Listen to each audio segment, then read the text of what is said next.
지금 정부가 하고 있는 방식은 통화량을 증가시키는 것보다 자금의 재배치에 가깝다고 보고 있고요. 9월을 전체를 놓고 보면 9월 초에서 9월 말까지 중에서는 9월 첫째 주랑 둘째 주 이때가 네. 훨씬 더 위험하다고 보고 있어요.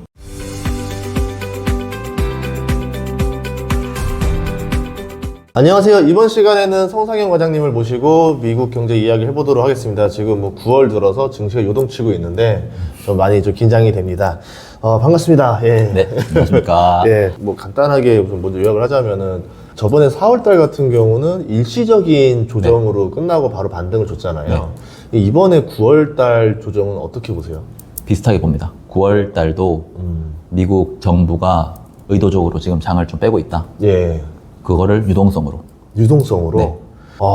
저는 요새 또 본 게 이제 그 유동성 하면 옐런인데 네. 저번에 말씀해 주셨듯이 옐런이 유동성을 이렇게 뒤에서 계속 넣고 있으니까 네, 네. 시장이 좋을 수밖에 없다 이랬는데 지금도 그러면 계속 유동성을 넣고 있는 건가요? 7, 8월에 넣었어요. 그러니까 8월 달에 특히 많이 넣었어요. 그런데 9월 달에는 뺍니다. 뺐어요. 뺄 예정이라고 저는 예상하고 있습니다. 아직 9월은 시작이니까 지금 어차피 9월 6일이고 9월 말까지 미국 정부 같은 경우에는 시장의 유동성을 공급해 줄 계획이 별로 없는 것 같아요. 제가 분석을 한 바로는. 아니 본인들도 알 거 아니에요. 자기들이 여당이 승리하려면 9월에도 유동성을 10월에도 계속 좀 무리해서라도 넣어야 될 텐데 못 넣는 이유가 있는 거예요? 일단은 10월 달에 저는 유동성 환경을 좋게 봐요. 그래서 지금 옐런의 생각은 9월 달에는 일단 9월 달에 FOMC라는 게 있잖아요. 네.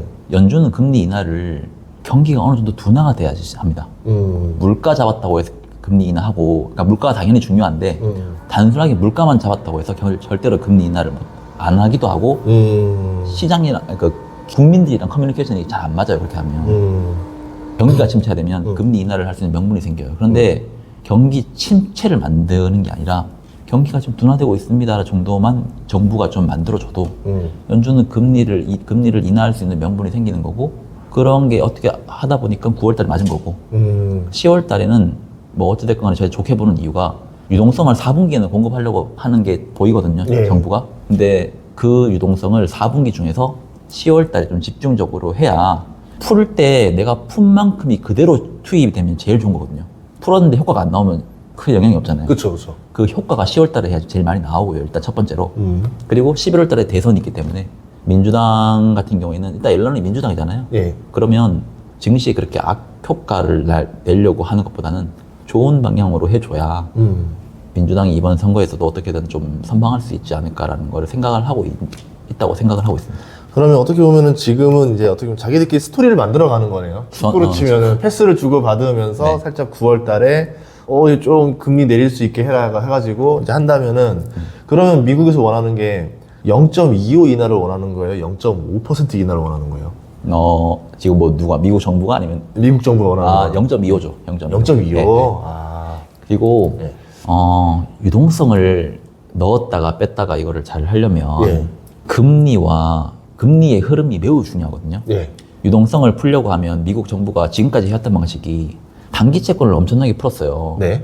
이게 제가 하나 좀 말씀드리면 정부가 지금까지 2023년도에 거의 2조 달러 이상의 적자 국채를 냈습니다. 2024년도 비슷하게 보고 있어요. 2조 달러에서 한 2조 5천억 달러의 정부 재정 적자를 냈습니다. 그러니까 들어오는 세수보다 예. 나가는 세출을 훨씬 많이 했다는 거죠. 그래서 그 세출을 다 국채로 메꿨거든요. 이게 사람들은 유동성을 잘 모르는 사람들은 정부가 국채를 발행을 하면 이거 뭐 방망병영이다. 이거는 결국 인플레이션이 온다. 돈을 이렇게 많이 푸는데. 근데 정부가 국채를 발행하잖아요. 네. 근데 연준이 돈을 찍어서 이걸 사잖아요. 네. 그러면 시중에 통화량이 늘어납니다. 예. 이거는 밀턴 프리드만에 의하면 통화량이 확대가 되면 인플레이션으로 갈 수 있어요. 그런데 지금 연준은 전혀 화폐를 지금 찍어내고 있는 상황이 아닙니다. 그러면 정부가 국채를 발행을 하잖아요. 네. 연준이 이걸 사는 게 아니고요. 연준은 지금 채권 팔고 있거든요. 예. 시중에 있는 잉여 유동성들. 이것들이 정부 국채를 사는 거예요. 그러면 정부는 시중에 있는 돈들을 국채로 맞바꿔치기 하는 겁니다. 야, 너 뭐 사과 사려고 했어? 과일 사려고 했어? 그 돈들 다 국채를 사하면서 다 가지고 와요. 유동성의 물물 교환이다. 네. 예. 그래서 저는 지금 정부가 하고 있는 방식은 통화량을 증가시키는 것보다 자금의 재배치에 가깝다고 보고 있고요. 지금 하는 방식이 딱 그거예요. 그래서 통화량 보시면 2022년부터 해서 M2 통화량이 떨어지고 있어요. 네, 맞아요. 최근에 살짝 올라가고 있거든요. 정부가 국채를 이렇게 많이 풀었는데 2조 달러 연간으로 2조 달러 이상씩 지금 재정 적자를 내면서 국채를 풀었는데 그러면 통화량이 늘어나야 되는 게 정상이잖아요. 그렇죠. 통화량은 떨어지고 있는 거예요. 그러니까 지금 시중에 풀려 있는 통화량을 가지고 정부는 그걸 국채랑 맞바꿔치기 하는 거예요. 예. 그러면 국채를 발행하면 돈이 어디 있는 돈들이 다 들어올까, 정부로 들어올 거 아니에요. 네. 이 돈을 정부는 자기들이 쓰고 싶은 데 쓰는 거예요. 이거를 국채를 발행을 안 했다라고 하면 A라는 사람이, A라는 기업이 자기가 쓰고 싶은 데 쓸 거 아니에요. 예. 통제가 안 되거든요, 돈이. 예. 그리고 코로나 때 유동성 많이 풀어놨잖아요. 그러면 이거는 뭐 어디로 갈지 모르는 데서 막 그래서 저는 이거를 잉여 유동성이라고 보고 있고 이거의 대부분 자금들이 MMF 그중에서도 영래포에 돈이 다 들어가 있었어요. 그 정부는 이걸 잉여 유동성이라고 본 거예요. 아. 내가 이거를 빨리 안 가져오고 내가 이거 빨리 처리를 안 하면 이 돈들이 연준이 금리 인하를 하거나 뭐 내가 만약에 뭐를 하려고 했을 때 이상한 데로 갈 수 있겠구나. 내가 이거 정부 국채를 발행을 해가지고 이 돈들을 빨리 체인지를 해서 내 계좌로 다 갖고 오자. 그러니까 한마디로 눈먼 돈 내가 먼저, 눈먼 돈이 아주 그렇게 지만 내가 먼저 가져가서 쓰자. 근데 영래포 있는 돈들을 예. 가지고 오고 싶다고 해요. 남의 돈인데. 예. 뭐 기업들이 MF에 돈을 넣거나 개인들이 MF에 돈을 넣으면 그 MF 펀드 매니저들이 영래포에다가 그 돈을 넣는 개념인데 마음대로 가져올 수 없잖아요. 예. 근데 가져올 수 있는 방법이 딱 하나 있어요. 그걸 앨런이 알았던 거예요.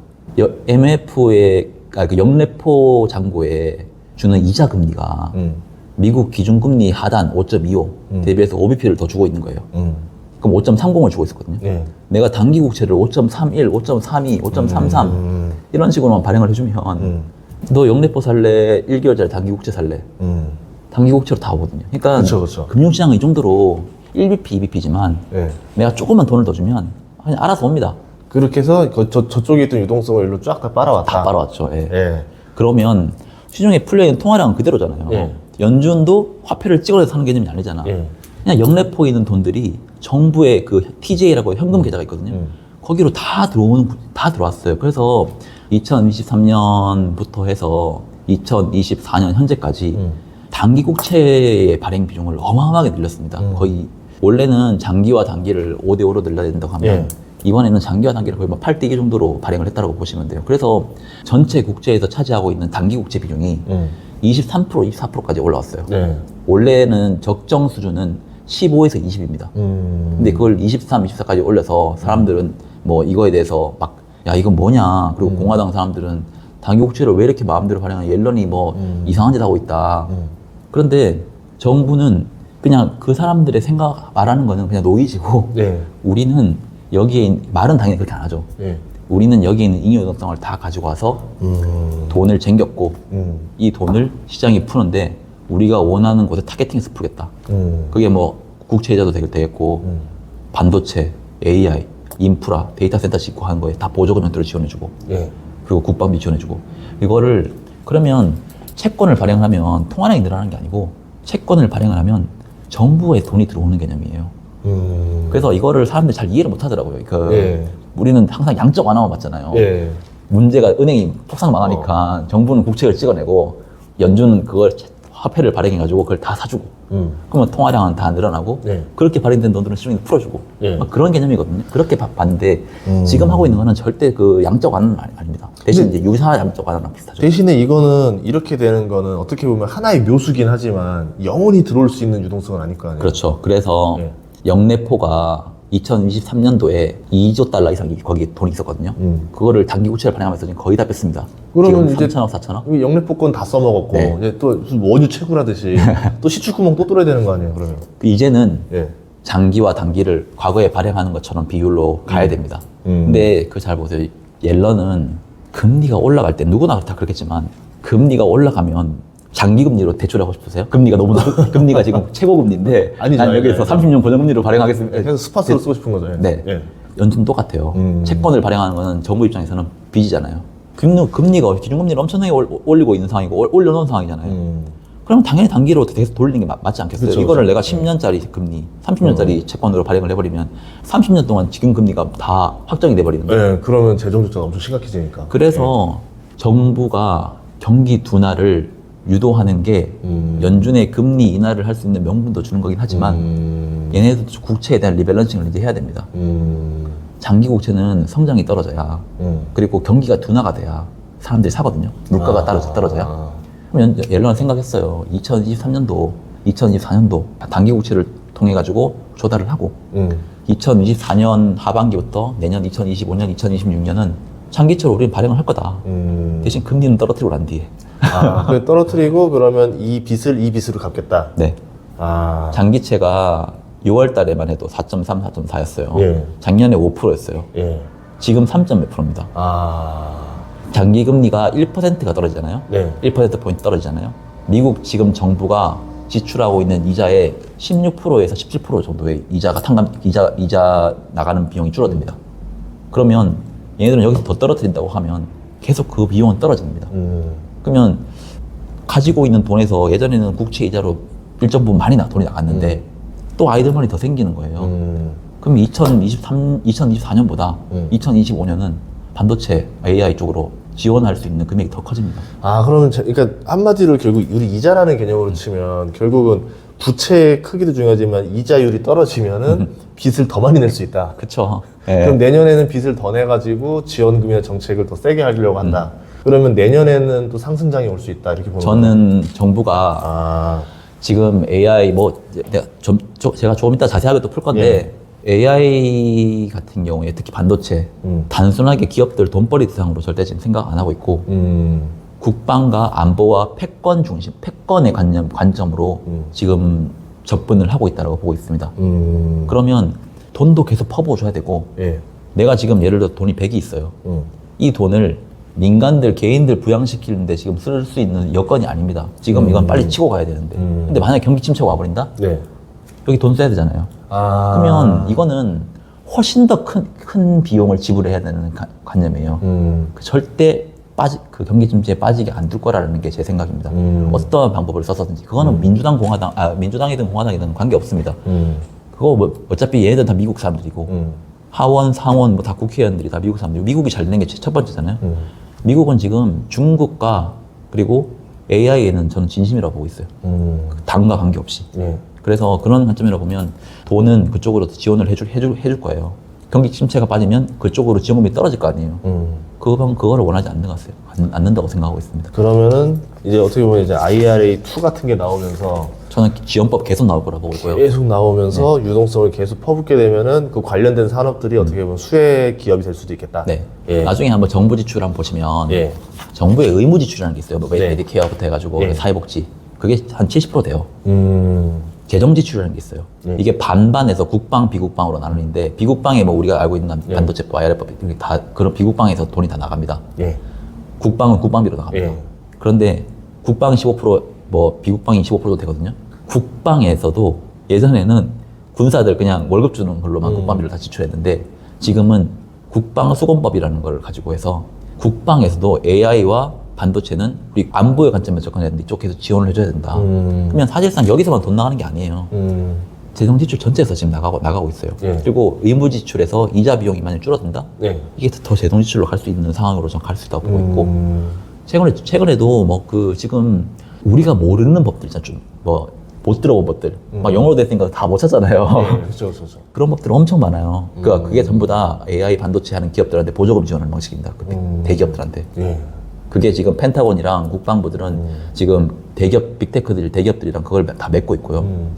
보조금 형태로 해서. 그러니까 얘네들은 너희 지출을 늘려야 돼. 캐펙스 신경 쓰려고 계속 늘려야 돼. 이거는 니네 회사에 돈 버는 것도 중요하지만 니네 회사 돈 버는 거 나중에 영리적으로 다 해줄게. 대신 이거는 안 하면 미국 자체가 무너져라는 거를 확고하게 가지고 있는 것 같아요. 법들 한번 나중에 한번 찾아보세요. 그게 전부 다 보조금 지원법이에요. 그쵸. 그 AI 그 대기업들 돈도 많은데 더 준다니까요. 거기다 대고. 이번에 저 배만 해도 우리나라 그거 이제 그거 미국 배 군함 수리하기로 했는데 그거 계약서 잉크 마르기도 전에 벌써 배가 한국에 들어오고 있더라고요. 그래서 첫 소리 시작하더라고요, 바로. 그러니까 지금 뭔가 미국이 되게 급하다. 뭐가 지금 분주하게 움직이고 있다. 그러니까 말씀하신 대로 경제 논리보다 뭔가 지금 더 급한 논리가 위에 하나 있는 것 같다. 네, 저는 그걸 보고 있어요. 일단 9월달에 제가 유동성 축소 그리고 시장이 유동성이 빠진다고 보는, 시장에 이제 유동성이 빠지면서 예. 증시의 변동성이 지금 커질 수 있다라고 보는 좀 이유에 대해서 좀 말씀 한번 드려볼게요. 일단 9월달은 4월달에는 개인들이 소득세 납부한 달입니다. 네. 9월달은 미국 기업들 법인세 납부한 달이에요. 아. 둘 다 양이 금액이 어마어마하게 큽니다. 예. 그거는 개인들도 똑같고 기업들도 그렇고 세금을 내려면 가지고 있는 은행에 넣어둔 돈이나 가지고 있는 돈을 빼서 세금을 내야 돼요. 그럼 개인과 기업의 유동성이 정부로 간다는 얘기잖아요. 네, 그러니까 저는 연준의 계좌를 좀 이해하는 게 매우 중요한데 이 부분 한번 말씀드릴게요. 1페이지에서 예. 연준의 계좌가 자산, 부채, 자본으로 나눠져 있는데 자본금은 거의 없다라고 보시면 돼요. 네. 그러면 자산 이꼴 부채입니다. 예.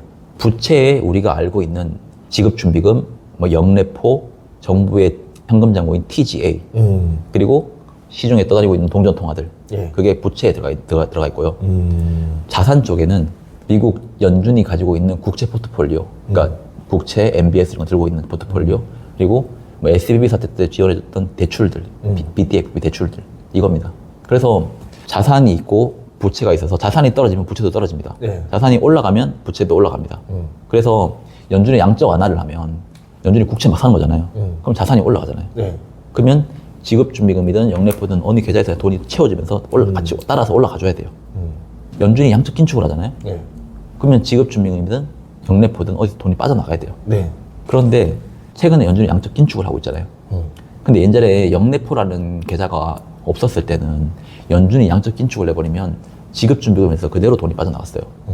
보통 지급준비금이 가장 중요하다고 보는 게 지급준비금이 은행들이 가지고 있는 예금에서 얼마만큼 이상을 연준에다 예치해라고 하는 거거든요. 그 돈이 많다고 하는 거면 시장에 대출해 줄 수 있는 그런 능력도 되고 유동성이 풍부하다는 겁니다. 그래서 지급준비금이 잘 유지가 되고 있냐 안 되고 있냐가 가장 중요하거든요. 이게 부채 포트폴리오 중에서 지급준비금의 흐름이 그래서 중요한 겁니다. 근데 연준의 양적 긴축을 하면 지급준비금이 떨어지고 지급준비금이 떨어지면 시장에 발작이 일어나는 게 기본적인 메커니즘이었어요. 근데 지급준비금, 영래포 이 계좌를 지금 두 개로 또 분리해서 연준이 지금 관리를 중이거든요. 양적 긴축을 아무리 해도 네. 재무부가 국채로 막 이렇게 조작을 해가지고 네. 지급준비금이 아니라 연준의 영래포에서 돈이 떨어진다고 하면 시장에 큰 문제가 안 된다는 거예요. 그러니까 실질적으로 시장에 있는 순유동성이 크게 안 빠진다는 겁니다. 그래서 지급준비금의 흐름을 체크하는 게 매우 중요한데 세금 납부는 지급준비금에서 바로 빠져요. 그래서 그거는 일단 세금을 납부를 해버리면 지급준비금에서 돈이 빠져버리기 때문에 네.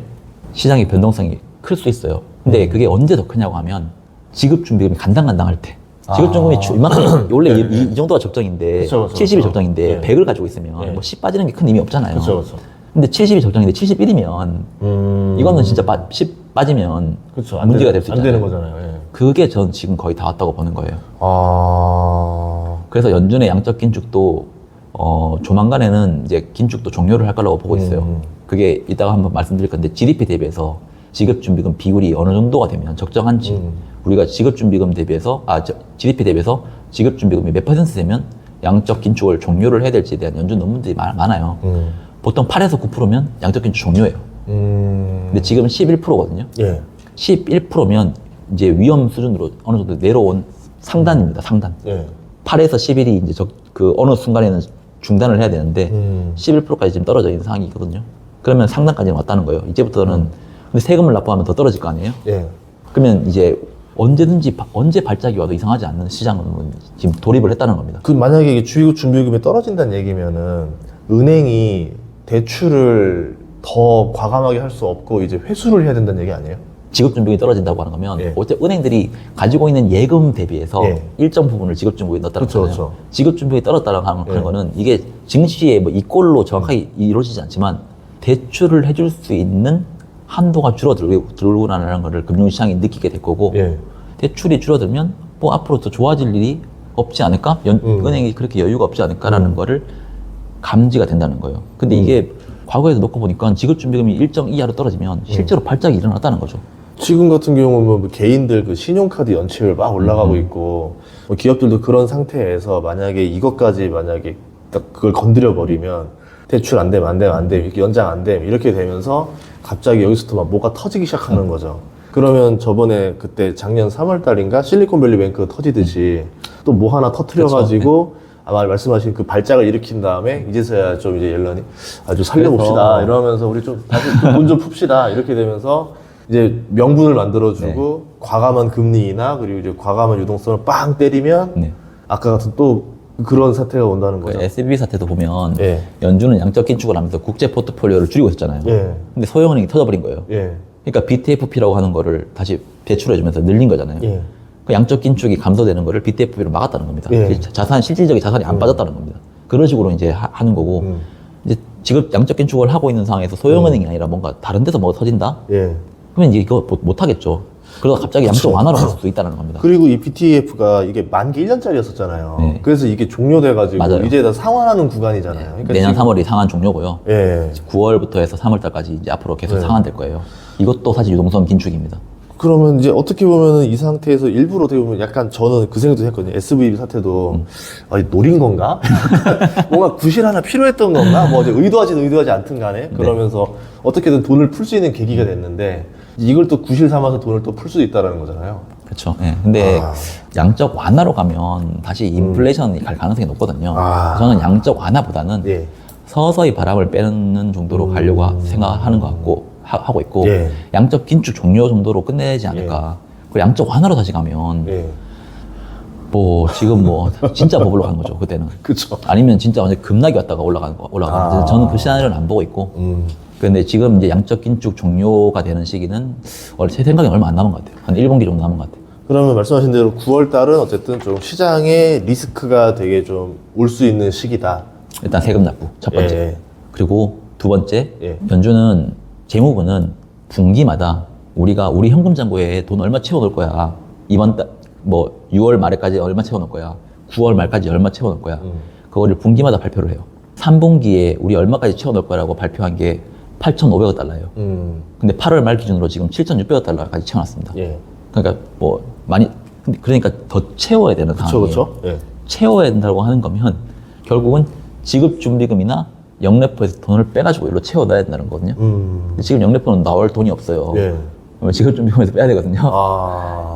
그러면 일단 1,000억 달러라도 해도 세금 납부 그리고 TJ 잔고 뭐 이런 것들이 다 맞물린다고 하면 보통 재무부로 같은 경우에는 연준 같은 경우에는 뭐 국채 발행을 해가지고 돈이 TJ로 들어오면 이걸 다시 시중으로 풀어줘서 연준이 양적 긴축만 안 한다고 하면 지급준비에서 빠진 돈이 다시 TJ를 거쳐가지고 다시 지급준비로 들어가거든요. 그러면 실질적으로 큰 영향이 없단 말이에요. 근데 지금 일단 양적 긴축을 하고 있으니까 조금 빠지긴 빠져요. 그리고 세금 납부로 들어오는 돈을 TJ로 들어오면 원래는 바로 방출시켜야 되는 게 정상인데 채워야 되는 돈이 있으니까 조금만 방출시키는 거지. 돈이 들어와도 2,000억 달러가 들어오면 내가 1,000억 달러는 채워야 되니까 1,000억 달러만 방출시킨다는 거죠. 그러면 어찌됐건 간에 유동성 긴축이 효과가 일어납니다. 그리고 세 번째인데 이거는 뭐 저도 이번에 좀 깜짝 놀랐는데 7월 달이랑 그러니까 원래 미국은 TJ 잔고 채우는 것도 발표를 하지만 우리 분기마다 단기채 얼마 발행할 거야. 순발행. 장기채 얼마 순발행할 거야를 발표하거든요. 단기채 같은 경우는 1,700억 불 발행하려고 얘들은 계획을 했어요. 근데 7월 달이랑 8월 달 발행한 그걸 보니까 순발행을 보니까 3,500억 달러야. 그러면 9월 달에는 발행이 아니라 순감을 시킨다는 거예요. 이게 4월 달이랑 비슷하거든요. 4월 달에는 단기채를 순감을 계획을 하고 한 거고 이번에는 7, 8월에 발행하려고 했던 것보다 훨씬 더 많이 발행을 했기 때문에 9월 달에는 순감이 될 수밖에 없는 구조입니다. 그래서 세금 납부, 단기채 순감, TJ 잔고 채우기 이거를 다 한번 계산을 해보면 생각보다 꽤 많은 유동성 긴축이 일어납니다. 제가 9월 달을 원래는 세금 납부랑 TJ 충전까지는 생각을 했었거든요. 근데 이거 단기채 순감 있잖아요. 8월 말에 얼마를 순 발행을 했는지가 한 9월 3일, 4일 정도에 떠요. 보니까 8월 달에 몰빵으로 막 단기채를 발행했더라고. 그러니까 돈을 뭐 8월 달에 자기 빠져서 그런지 모르겠는데 그러니까 진짜 많은 양을 발행을 했어요. 시장에 유동성을 공급해주기 위해서. 그런데 이제 7, 8월에 그렇게 해버리니까 9월 달에는 이제 역방향으로 또 들어오잖아요. 그래서 그런 측면으로 이 부분은 제가 자세하게 나중에 전인국 대표님이 영상을 올려주시면 이 프로세스를 제가 글로 한번 설명을 드릴게요. 지금 그 생각이 들었어요. 8월 달에 했다는 게 뭐냐면 블랙 먼데이가 터졌잖아요. 8월 5일 날, 7월 17일 날도 하락 한번 맞고 네. 맞으면서 엔캐리 청산 나는 식으로 자꾸 자금이 빠져나가니까 무리를 해서라도 지금 좀 채워 넣어준 게 아닌가. 네. 예. 비슷하게 보고 있어요. 아, 맞아요? 근데 그게 네. 뭐 재무부는 절대 그렇게 얘기 안 합니다. 네. 왜냐하면 우린 계획대로 나가고 우리가 발행하려고 했던 게 어차피 말단으로 맞추면 되는 거고 우리는 모든 걸 계획하에서 한다. 대신에 9월 달에는 막을 돈이 없다는 거 아니에요? 9월달에 그러니까 순감으로 계획을 했다고 하겠어요. 나중에. 그러면 이제 그러니까 7월, 8월은 어찌어찌 막았다. 근데 9월은 이제 막을 현찰이 없다. 네. 한마디로 돌려막다가 이제 9월에 지금 위기가 왔는데 이거를 어쨌든 뭐 어떻게 해결할 거냐가 이제 가장 관건이 될 거고. 근데 예. 재무부 나쁘지 않은 게 예. 7월, 8월 달에 단기채 순발행을 1,800불밖에 안 했어요. 이렇게 보면 많이 안 한 거거든요. 예. 왜 금리는 많이 떨어졌잖아. 아, 왜 이렇게 안 했지? 생각을 해봤는데 알고 있었던 건가? 총 발행은 또 엄청나게 많았어. 예. 그러니까 이게 예. 총 발행은 7,800불을 발행했더라고요. 야. 그러니까 만기되는 거를 재발행, 예. 그 리파이낸싱이라고 하잖아요. 6월 달에 만약에 그만큼 많은 총 발행을 리파이낸싱을 해버렸으면 금리를 4.3, 4.4, 4.5 이렇게 발행을 해야 될 텐데 7월, 8월에 금리 떨어지면서 예. 장이 좀 빠져주면서 이게 실질적으로 금리가 빠졌잖아요. 예. 그렇게 발행을 하면서 총 발행을 리파이를 어떻게 보면 잘 했던 거죠. 예. 앞으로도 발행할 양이 많긴 하지만 금리만 좀 장기채 금리가 떨어지면 실질적으로 나가는 이자 납부 그 예상액은 만 1%당 17% 떨어지거든요. 금리가 1% 떨어지면 나가는 이자 납부액은 17% 정도 그 감소됩니다. 그래서 그런 측면에서 앞으로 미국은 단기채를 이제 그동안 많이 찍어냈으면 이제는 장기채로 리밸런싱을 계속 해나가야 돼요. 그러면 이런 분위기는 계속 유도해 나가면서 자기들의 자금을 조달할 가능성이 높습니다. 아, 어떻게 보면 다 이게 의도된 걸 수도 있다 이렇게 볼 수도 있는 거네요. 네, 그래서 제가 뭐 사람들이 좀 뭐 소설 쓰지 말라고 하는데 데이터 디펜던트에 대해서 연주는 말을 하지만 재무부가 계획을 하는 것도 과연 데이터 디펜던트일까요? 아. 우리가 데이터를 만들어 주려고 하는 거지? 아, 그래서 저는 그 생각을 이제 매우 많이 하고 있고 지금 유동성을 제대로 이해를 하는 사람들이 많지 않기 때문에 이런 거를 잘못 얘기를 하면 뭐 꼬리에 꼬리를 무고 이상하게 해석되는 경우도 꽤 많더라고요.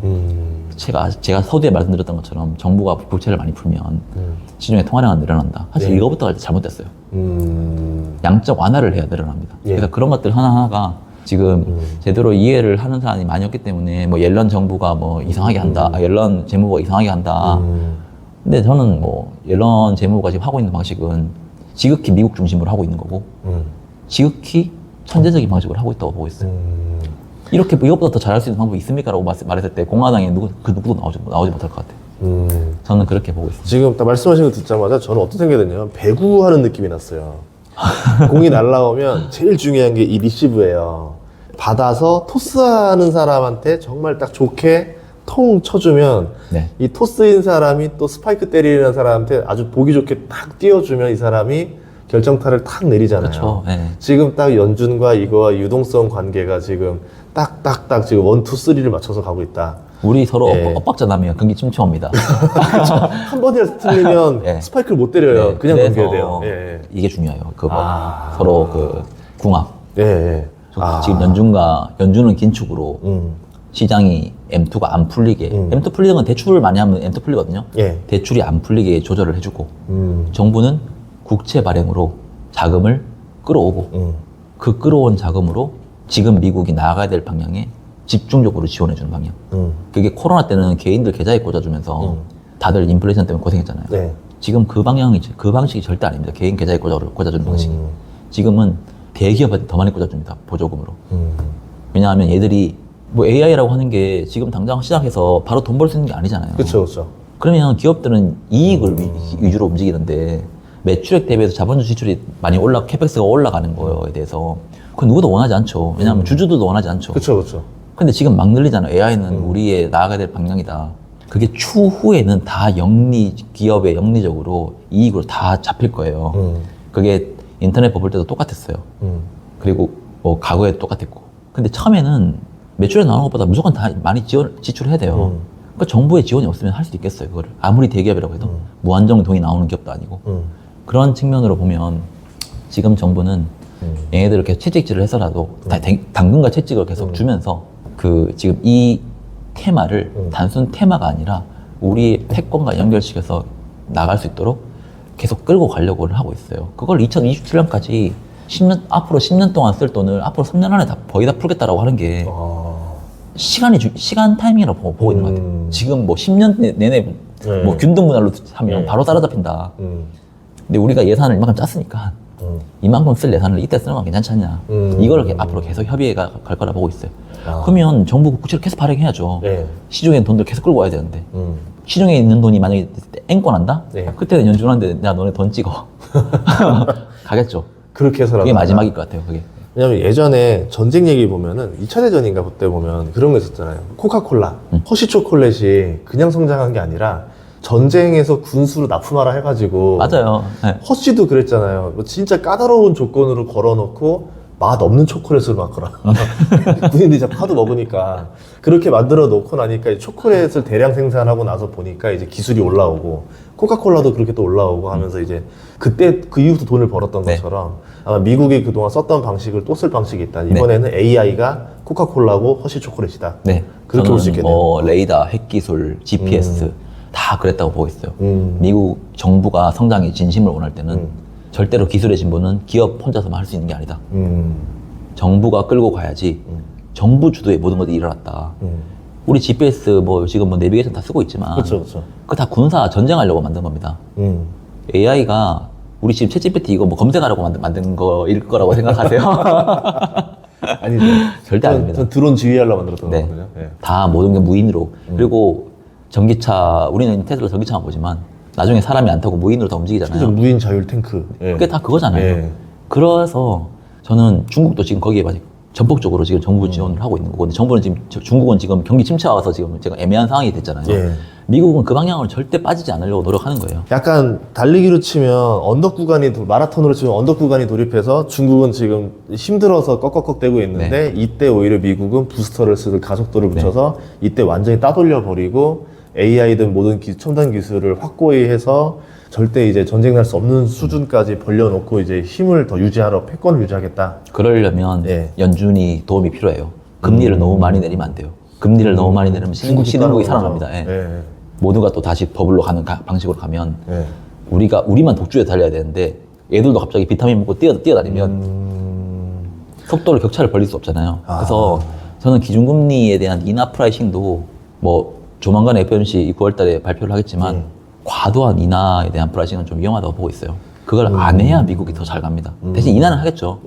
그게 떨어뜨리는 방향으로. 근데 과도한 인하를 통해서 신흥국을 살려준다? 그거 누구 잘 되라고. 그러면 저번에 4월 달 때 일시적 조정 때 있었던 거고 지금이랑 비슷하다 말씀하셨는데 이번 거에 좀 대한 그 유동성 충격이 4월보다 더 클 것 같아요? 아니면 4월이 더 컸던 것 같아요? 4월보다 클 것 같아요.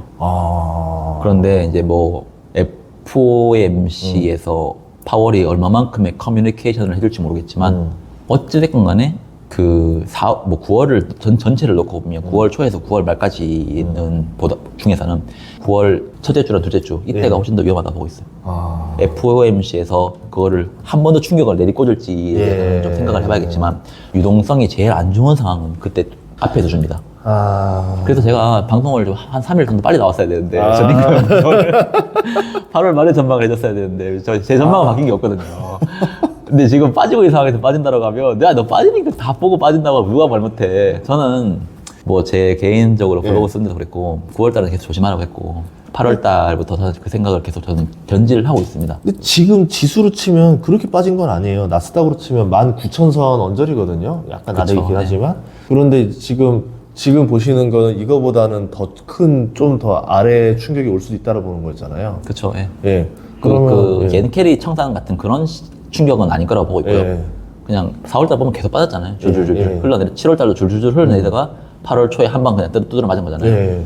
그냥 엔캐리 제외하고 그냥 줄줄줄 흘러내리는 그 장세가 저는 이어지지 않을까라고 보고 있어요. 힘이 없어요. 왜냐하면 힘이 없는 상태. 살려면 돈이 있어야 되는데 예. 지금 다 돈을 빼가는데 상황인데 예. 그게 돈이 막 들어갈 수 있는 상황이 아니거든요. 그러면 9월달 좀 조심을 하고 그러면 언제부터 또 다시 좀 우리가 시장이 좀 반등할 수 있는 여건들이 마련될까요? 이게 4월달도 그랬고 제가 2분기 때 조정을 보면서도 변동성이 있을 때 우리는 시점을 정확히 맞출 수 없다. 가격 분할로 접근을 해야 된다라고 말씀드렸어요. 그러니까 9월달에도 만약에 갑자기 10% 빠진다. 네. 그러면 사야 된다고 보죠. 뭐 9월 말까지 기다리는 게 아니라. 네. 그런 측면으로 9월 달을 좀 잘 대응을 하시고, 한 5에서 10 정도를 저는 개인적으로 생각을 하고 있는데, 예. 그 정도 수준이면, 뭐 9월 첫째 주가 될지 둘째 주가 될지 모르겠지만, 그 정도 수준에서는 좀 분할 매수로 계속 접근을 하면, 그렇게 10월 달 맞이할 거 아니에요? 예. 전 10월 달에는 이렇게 빠르게 떨어지는 유동성이 다시 채워질 거라고 보고 있어요. 그게 보면, 이 메커니즘이 살짝 좀 어려운데, 10월 달부터 4분기거든요. 예. 4분기에 일단 미국은 정부는 단기채를 900억 달러를 일단 발행하려고 하는 걸 발표를 했습니다. 네. 뭐 크진 않지만 예. 단기채 발행은 유동성에 일단 유동성을 공급해주는 방식이에요. 역내포선을 빼오니까. 그런데 10월 달이 아니면 단기채를 발행을 해도 역내포선을 빼올 수가 없어요. 그래서 10월 달에 원래 4분기 때 단기채 900억 불을 발행하려고 계획을 하고 있지만 10월 달에 그게 다 이루어질 걸로 보고 있고요. 미국의 지금 스탠스를 보면 원래는 3분기 때도 1,700억 불 발행하기로 단기채를 해놓고 지금 7, 8월에 3,500억 불 발행했잖아요. 예. 더 많이 발행했잖아요. 9월달에 줄이고.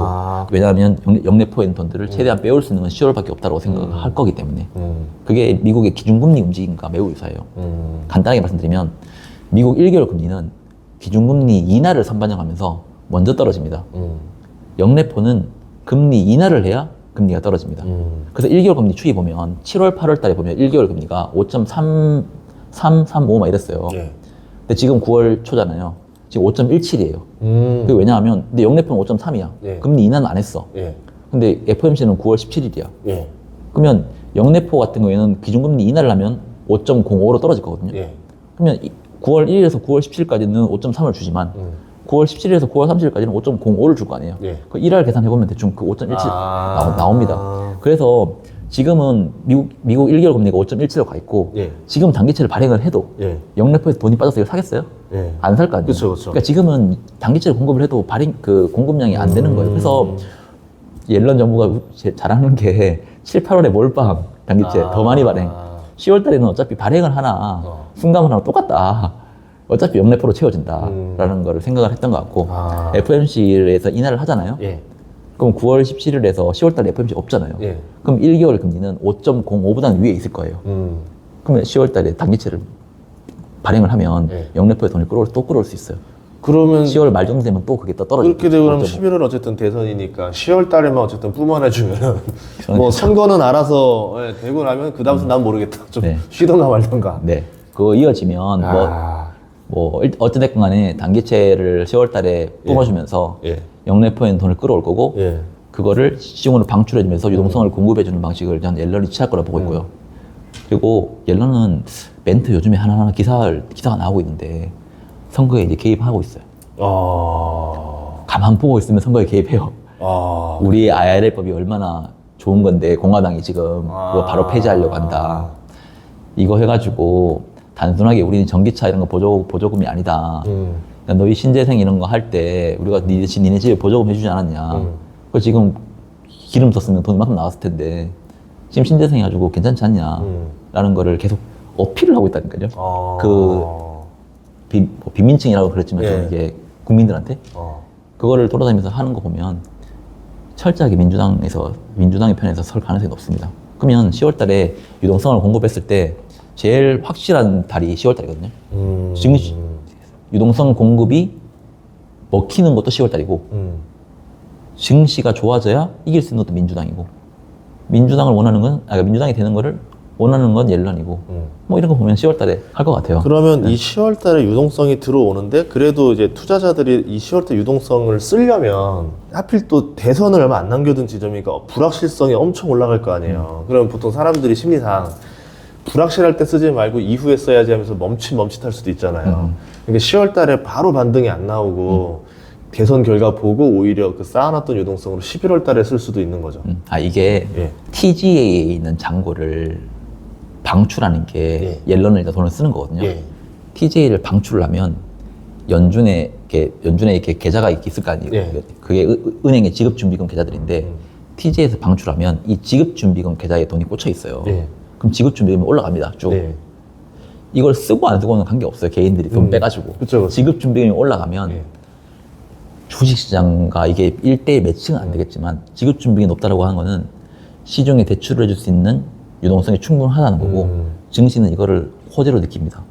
그 자체만으로도? 네, 그 자체만으로. 그걸 쓰고 안 쓰고는 그 다음이고요. 그래서 TJ 잔고를 방출을 하면 그냥 바로 그래서 재무부가 사람들이 쓰는 것까지 완전 컨트롤 해야 된다고 하면 쉽지 않죠. 근데 지급준비금에 돈을 넣어줘서 주식시장을 부양할 수 있고 경기에 대한 움직임을 자기들이 조절할 수도 있는 구조거든요. 지금은 연준의 그 계좌 자체가 매우 폐쇄형 계좌이기 때문에 돈이 들어와도 지급준비금에 있는 돈들이 TJ로 가는 게 개념이고 여기서 돈을 방출해도 이렇게 돈 넣어주고 여기서 빠지는 구조예요. 안 쓰면 여기 남아있고. 그래서 그 지급준비금을 채워주고 안 채워주고가 재무부가 지금 조절할 수 있기 때문에 경기도 사람들이 사실 경기 둔화를 우려하는 건지 잘 모르겠어요. 그냥 준비금 빠지면 우려하는 것 같은데요. 그냥 유동성 따라 움직이는 것 같아요. 네, 저는 그렇게 생각해요. 왜냐하면 비슷한 지표가 나오는데 어떤 날에는 뭐 이거는 침체 지표라고 생각하고 어떤 날에는 또 해석이 또 어떤 날에는 샵누를 쳤어. 엄청 위험하대. 근데 이걸 다시 해석해 보니까 샵누는 과거 대비해서 실업률이 여전히 낮고 샵누는 지금 잘리는 게 아니라 공급이 많이 들어와서 되는 샵누이기 때문에 해석의 영역으로 바뀌고 주가 오르니까 그런 해석하더라고요. 주가 빠질 때 샵누를 얘기하더니 그래서 사실 해석의 영역이에요. 해석의 영역. 아니 어제만 해도 주가가 심리를 만들어요. 고용지표만 해도 어제 뭐 또 박살 났는데 증시가 안 빠지는 거예요. 뭐지 이러면서 그러면 또 해석하겠죠. 뭐. 그래서 그게 중요합니다. 그게 지금 실업률 같은 경우에도 잘 보면 4.3이면 연준의 자연 실업률이 4.5예요. 4.3이면 연준이 원하는 수준이거든요. 근데 침체라고 인식을 하잖아요. 그것도 그렇고 이게 샵률이 0.5를 쳐버려서 지금 침체라고 인식한 경향이 있거든요. 그게 안 쳤으면 사실 4.3에서 침체라고 안 합니다. 근데 샵률을 친 이유가 코로나 때문에 실업률이 3.4까지 떨어졌기 때문에 이게 올라온 거잖아요. 그렇죠. 지금은 코로나 이후에 정상화되는 과정이거든요. 너무 과도하게 빠진 것들은 과거에 4.5가 정상이었는데 올라가고 있는 상황이에요. 근데 이게 저점이 너무 과도하게 특수한 상황 때문에 빠져 있었어가지고 정상화되는데 과거 데이터를 돌려보니까 이때 이랬으니까 이게 기납저축률은 침체야. 이렇게 지금 해석을 하는 거거든요. 코로나라는 특수한 상황을 지금 배제시키고 과거 20년, 30년 데이터를 하면 저는 이거 매우 위험하다고 보고 있어요. 이 해석 자체가 잘못됐어요. 그러면 어쨌든 이게 지금 우리가 보는 그 속도대로 이렇게 올라가는 게 아니라 4.3 어딘가에서 다시 그냥 이렇게 멈춰서 정상화되는 그 구간. 저는 정상화라고 보고 있고 지금 뭐 사람들이 잘려서 지금 4.3 나온 것도 아니고 실업률의 기여도를 보면 예전에는 잘려서 나오는 게 90%. 새로 취업하려고 들어오는 애들 들어오는 거는 10% 정도 기여를 했거든요. 근데 지금 5대5 정도 수준이에요. 그러면 사실 과거랑 다른데 과거의 그 기납적 추론 옛날에 이랬으니까 이번에도 이럴 거다. 전형적으로 이제 그래프 맞춰. 이게 보면 진짜 하나 또 웃긴 게 보면 ISM 제조업 지수 있잖아요. ISM 서비스업 지수 있잖아요. 어제 나온 거. 네. 제조업은 잘 안 나오죠. 안 나왔죠. 서비스업은 잘 나오죠. 그렇죠. 뭐 이상하지 않아요? 이게 보면 코로나 때 제조업은 사람들이 상품을 엄청 샀어요. 이렇게 원래는 이 정도가 서비스업, 그러니까 상품을 사는 수준 이 정도여야 되는데 그때 사람들이 밖에 못 나가니까 이만큼 사버렸단 말이에요. 이게 지금 떨어지고 있는 상황이에요. 정상화되는 과정이지. 이게 안 좋아지는 과정이 아니거든요. 서비스업은 그때 아무도 외식 못했잖아요. 확 떨어졌다가 지금 되고 있는 과정이에요. 그러니까 정상화된 서비스는 올라가야 되고 제조업은 떨어져야 되는 상황. 올라가고 있으니까 우리가 생각한 것보다 더 잘 나오는 거고 항상 지금 서비스업 보면 내려가고 있으니까 생각한 것보다 안 나오는 거예요. 코로나 때 어쨌든 그게 어떻게 보면은 진짜 그 호르몬 주기를 다 뒤틀어버린 것들이 이제 다시 다 원래대로 풀려가면서 정상화로 가고 있는 과정이다. 지금은 그게 거의 다 왔어요. 정상화까지. 그러면 그때부터는 아이비들 컨센서스는 잘 맞을 거예요. 그리고 그렇게 되면 우리가 왜 이렇게 제조업이 안 나와 하는 것들 있잖아요. 이게 정상화라니까요. 정상화 과정. 그러면 정상화 과정이 끝난다고 하면 그때는 다시 제조업은 반등을 찍고 올라갈 거고 서비스업은 원래 엄청나게 안 나오다가 올라가고 있는 상황이었으니까 이제 정상화 되고 나면 이제는 막 한 달보다 잘 나오는 추세가 어느 정도 이제 안정화되겠죠. 그러면 사람들 그때부터는 이제 안심을 할 수 있어요. 그래서 지금 제조업 지수 때문에 경기 침체 이야기 지금 많이 나오거든요. 아직 정상화 끝나지 않았습니다. 정상화가 끝나고 난 뒤에 해도 늦지 않다고 보고 있어요. 하나 그래프 좀 말씀드릴게요. 이게 GDP랑 GDI가 가지고 요즘에 사람들이 말이 많아요. GDP는 예. 원래 GDP와 GDI가 같이 나와야 되거든요. 예. 집계하는 방식이 다를 뿐이지. 예. 어찌됐건 간에 미국이 지금 얼마만큼의 지금 GDP가 어떠냐, GDI가 어떠냐, 과거에는 거의 비슷하게 갔단 말이에요. 네. 근데 금융위기 때, 그리고 90년대 초반에 또 경기 침체 빠지기 전, 그때 GDP와 GDI가 엇갈렸어요. 이번에도 또 엇갈리고 있어요. GDP는 잘 나오는데, 예. GDI는 안 나와. 그래서 이걸 가지고 분석하는 사람들 보면, 예. 과거에 GDP와 GDI 괴리가 생길 때 보니까 예. GDI가 다 맞았다. 침체다. 네. 그렇게 보거든요. 예. 보는 사람들이 꽤 있어요. 근데 GDP는 생산을 가지고 만들어낸 지표고요. 예. 얼마만큼 생산을 했냐. GDI는 급여와 세금을 가지고 집계를 합니다. 그 일하는 사람들이 세금을 얼마큼 냈냐. 그런데 불법 이민자 만약에 들어왔다 쳐봐요. 불법 이민자들은 생산에는 쓰이죠. 그쵸. 근데 세금은 안 냅니다. 안 잡힙니다. 그것도 코로나 이후에 불법 이민자를 다 막아버렸거든요. 그쵸. 트럼프 정부 때.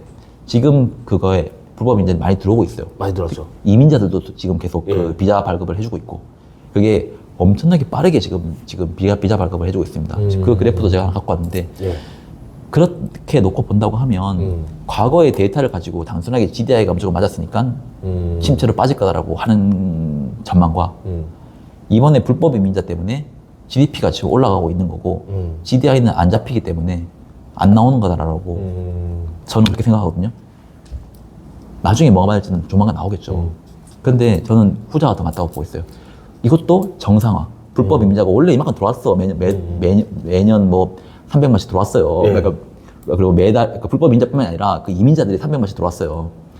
거기에 불법 이민자 섞여 있겠죠, 막 그냥. 원래 그것 때문에 미국의 주택이 항상 부족한 거고. 네. 예. 근데 그게 코로나 때 확 바뀌었다가 예. 이제 바이든 때 사실 이민자들이 꽤 많이 들어왔거든요. 네. 그게 문제 되기도 지금 하고 있잖아요. 그런 것들이 만약에 진짜로 이런 괴리 지표를 만들어내고 있다고 하면 우리 다시 생각해 봐야 됩니다. 그럼 어떻게 보면 지표를 집계하는 그 통계의 문제가 아닌가. 그러면 나중에 추정해보면, 예. 이게 뭘 빼고 해보니까 예. 이제 이랬다고. 그걸 그래서 항상 후행해서 하잖아요. 근데 그쵸, 주식은 그쵸. 뭐 이미 그때 사온 게임 셋인데. 뭔 의미가 있어요. 이번에도 비농업 지수 보면 예. 다시 재집계해보니까 80만 명이 과대계상됐다 하잖아요. 네. 비농업 고용지표가 기업들한테 물어보는 거예요. 너네 이번에 몇 명 채용했어? 불법 이민자 거기 잡혀 있습니다. 예. 그런데 실업률, ADP 이런 건 안 잡혀요, 불법 이민자가. 실업률 할 때도 딱 그냥 그 모집단 자체가 불법 이민자들은 아예 안 잡고 잡는단 말이에요. 그러니까 비농업 지수는 항상 컨센트 대비보다 잘 나올 수밖에 없는 거예요. 그래서 매달 막 멈춰서 20만, 30만 막 이렇게 나왔잖아요. 네. 그런데 막상 까놓고 불법 이민자들 뭐 창업 회원 모델 빼보니까 80만이 과대 계상됐습니다라고 이번에 발표한 거거든요. 그래서 이런 것들이 원래는 논판 페이롤, 비농업 고용지수랑 실업률이 같이 움직여야 되는데 둘 다 같이 안 좋아지거나 해야 되는데 예. 작년부터 해가지고 이쪽은 다 잘 나오고 이쪽은 계속 실업률 올라가고 그 지표가 그래서 좀 이상해졌었거든요. 그러니까 저는 뭐 둘 다 잘못됐다고 보고 있어요. 그러니까 둘 다 약간 좀 과대 계상되고 과소 계상되고. 그런데 우리는 코로나 때 뭐가 달라졌는지를 판단을 하고 그 뒤에 지금 뭐가 정상화됐는지를 판단을 해야 이게 지금 현재 상황을 매크로 상황을 전망을 하는데 지금 지표들이 움직이는 거를 제대로 알 수 있지. 과거에 이랬으니까 이번에도 이럴 거야. 야, 이거 샵들 가니까 무조건 심치 않았는데 그리고 GDP, GDI 해보니까 GDI가 무조건 맞았는데 이건 아니라는 거죠, 저는. 그러면은 이제 엔캐리도 이제 항상 리스크로 놓여 있거든요. 지금 이렇게만 되면 좋겠는데 변수들은 항상 싹 깔려 있으니까 뭐 대표적으로 이스라엘이 그냥 어떻게 가만히 있을 거냐, 푸틴은 가만히 있을 거냐, 그리고 이제 일본이 계속 금리 인상 기조를 자꾸 얘기를 하는데 왜 저럴까 싶거든요. 그러니까 미국이랑 뭔가 소통하는 상황이면은 옐런이 원하는 거는 지금 일본의 금리 인상은 아닐 거란 말이죠. 그런데 우에다 총재가 최근에도 금리 인상 할 수도 있는 거야라고 자꾸 이야기를 하면서 엔화 가치가 계속 올라가고 있어요. 혹시 엔캐리 청산 이슈는 어떻게 보세요? 엔캐리는 채권이든 주식이든 헤지펀드들 있잖아요. 예. 저금리의 예엔을 대출을 해가지고 어마어마하게 레버리지 계속 많이 샀습니다. 그걸 채권을 사는 경우도 있었고 예.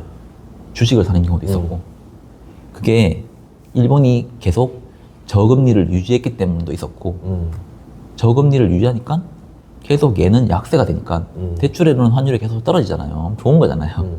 그런 측면으로 무지성으로 지금 그동안 많이 돼 있었어요. 네. 그게 헤지펀드 있고 그 일본 개인들 와타나베 있고 그리고 일본에도 어마어마한 그 연기금들이 많을 거 아니에요. 네. 그러니까 예엔으로 돈을 받아가지고 그거 그냥 미국에 투자를 하면서 헤지를 안 하는 거죠. 우리나라도 지금 어떻게 보면 국민연금 같은 경우에는 해외 주식이라는 거를 헤지 안 하거든요. 네. 그게 돌려보니까 헤지 안 하는 게 훨씬 더 좋았다라는 것 때문에도. 근데 저는 엔케를 볼 때 중요한 게 일단 연기금들이 자금이 제일 많아요. 네. 근데 연기금들은 예나가 약세인 예나가 강세가 된다고 해서 예. 그렇게 쉽게 다시 헤지 방향으로 돌리지 않을 것 같아요. 걔네들은 어찌됐건 간에 미국 증시가 폭락을 하거나 이랬을 때 미국에 투자해놓은 자산들이 환율로 어느 정도 커버가 될 수 있다고 판단을 하고 투자를 하는 거거든요. 근데 지금 단순하게 예나가 다시 강세가 될 거니까 우리 지금 해외 자산에 투자하는 해지해야 돼? 라는 결정을 쉽게 하지 않을 것 같습니다. 그래서 그 자금들은 거의 안 된다고 보고 있고 헤지펀드가 그동안 엄청 많았거든요. 예. 이게 이 그래프 한번 보시면 파란색 그래프가 옌 선물에 대한 미결제 포지션입니다. 예. 밑으로 떨어질수록 옌 선물에 대해서 숏 포지션, 그러니까 대출, 예. 그쪽으로 지금 엄청나게 미결제가 많이 쌓이고 있었다는 예. 거예요. 근데 이 파란색 보면 7월 말에서 8월 6일 이후로 거의 다 돌아왔습니다. 그러니까 헤지펀드가 가지고 있던 옌캐리 같은 경우에는 거의 다 청산이 끝났습니다. 네. 개인들도 거의 다 제가 집계한 바로는 개인들도 거의 다 많이 청산을 해버렸어요. 그러니까 이렇게 뭔가 레버리지를 일으켜서 변동성을 투자를 하려고 했던 애들은 거의 다 청산이 끝났어요. 근데 이거 가만히 제가 그러니까 이거 엔캐리 청산 끝난 것까지는 오케이. 예. 근데 이 과연 이런 상황이 왜 생겼을까? 갑자기 그 8월 6일 갑자기 그날 하루에 원래 7월 31일 날 BOJ가 있었어요. 그러니까 좀 한 박자 딜레이로 터진 거예요. 네, 8월 1일 날 FOMC 있었어요. 예. 이게 어찌됐건 간에 BOJ에서 금리를 인상을 하고 예. FOMC에서 금리를 인하를 하면 예. 얘는 강세가 될 수밖에 없어요. 그렇죠. 금리가 붙으니까. 예. 그러려면 그날 터졌어야지. 네. 근데 보면 예. 원래 FOMC 그때 금리 인하 안 했잖아요. 예. 일본은 올렸지만 일본과 미국은 협업 관계예요. 일본이 금리 올리겠다고 하면 미국은 안 내립니다. 그래서 얘들은 그 정도로 생각한 것 같아. 너네만 올리면 청산이 그렇게 심하게는 안 될 거야. 대신 청산은 좀 되겠지. 예나가 강세가 될 거니까 조금 청산은 되겠지만 이렇게 시장에 충격은 안 줄 거야. 근데 8월 1일 날 FOMC에서 금리 인하를 안 했는데 동결했는데 갑자기 뭐 ISM 제조업지수로 경기 침체 이야기 나오고 하니까 시장은 금리 인하를 겁나게 빠르게 프라이싱을 해버린 거예요. 아, 연준 금리 할 거다. 네. 동결을 했지만 말만 동결이고 그냥 다음번에 대신 다 하지 않겠냐. 선반영 때려가지고 갑자기 터졌다. 그러면 예. 둘 다 양방으로 이렇게 예나를 강세를 예. 만들어버리는 시간으로 가버린 겁니다. 예. 그래서 갑자기 모르게 이렇게 터져버린 거고 네. 그 당시에 재무부는 그때 개입 안 했어요. 그냥 일본 얘네가 지금 이번 건 처리해. 그걸 보면 앞으로도 옌캐리 청산이 또 한 번 일어나려면 만약에 제가 지금 헤지펀드나 가게들이 많이 청산했다고 해도 옌캐리 포지션이 또 어디 있을지 모르잖아요. 네. 청산이 또 일어나더라고 하는 거면 미국은 금리 인하를 빠르게 떨어뜨리고 일본은 기준금리 인상을 빠르게 올리는 거를 동시에 하는 경우에는 생길 수 있어요. 근데 저는 그렇게는 안 할 것 같아요. 미국이 떨어뜨릴 때 일본은 좀 긴축을 해도 완화적 긴축. 미국이 만약에 안 떨어뜨린다고 하면 일본은 조금 더 긴축. 그러면서 풍선의 거품을 조금씩 빼는 방식으로 저는 갈 가능성은 이제는 좀 공조를 하자. 네. 예, 그런 거죠. 네, 그런 예. 방향을 생각을 하고 있기 때문에 예. 앞으로 그 8월 초처럼 그 급격한 엔캐리 청산 가능성은 낮다고 보고 있고요. 일본의 연기금들이 우리 다 해지해야 돼 이렇게 가는 거 아닌 이상은 지금 청산되려고 하는 포지션도 아직 시중에 이제 많이 없는 것 같아요.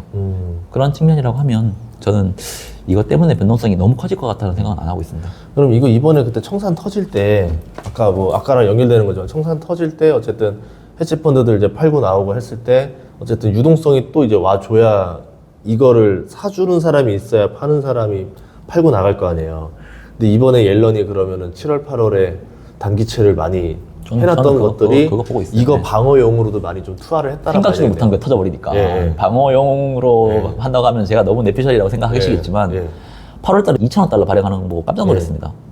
원래 3분기에 1,800억 달러 하기로 해놓고 7월 달에 1,500달러를 발행해놓고 근데 오히려 그것 때문에 시장이 안심하고 또 상승한 것도 있을 수 있잖아요. 그렇죠. 지급 준비가 괜찮아. 미국이 결국은 어떻게든 받겠다는 얘기구나. 돈을 넣어주는구나. 네, 그러면은 옐런 믿고 한번 가보자 하면서 다시 또 올라간 거고. 네. 근데 이제 9월엔 돈이 없네, 이제 이러면서.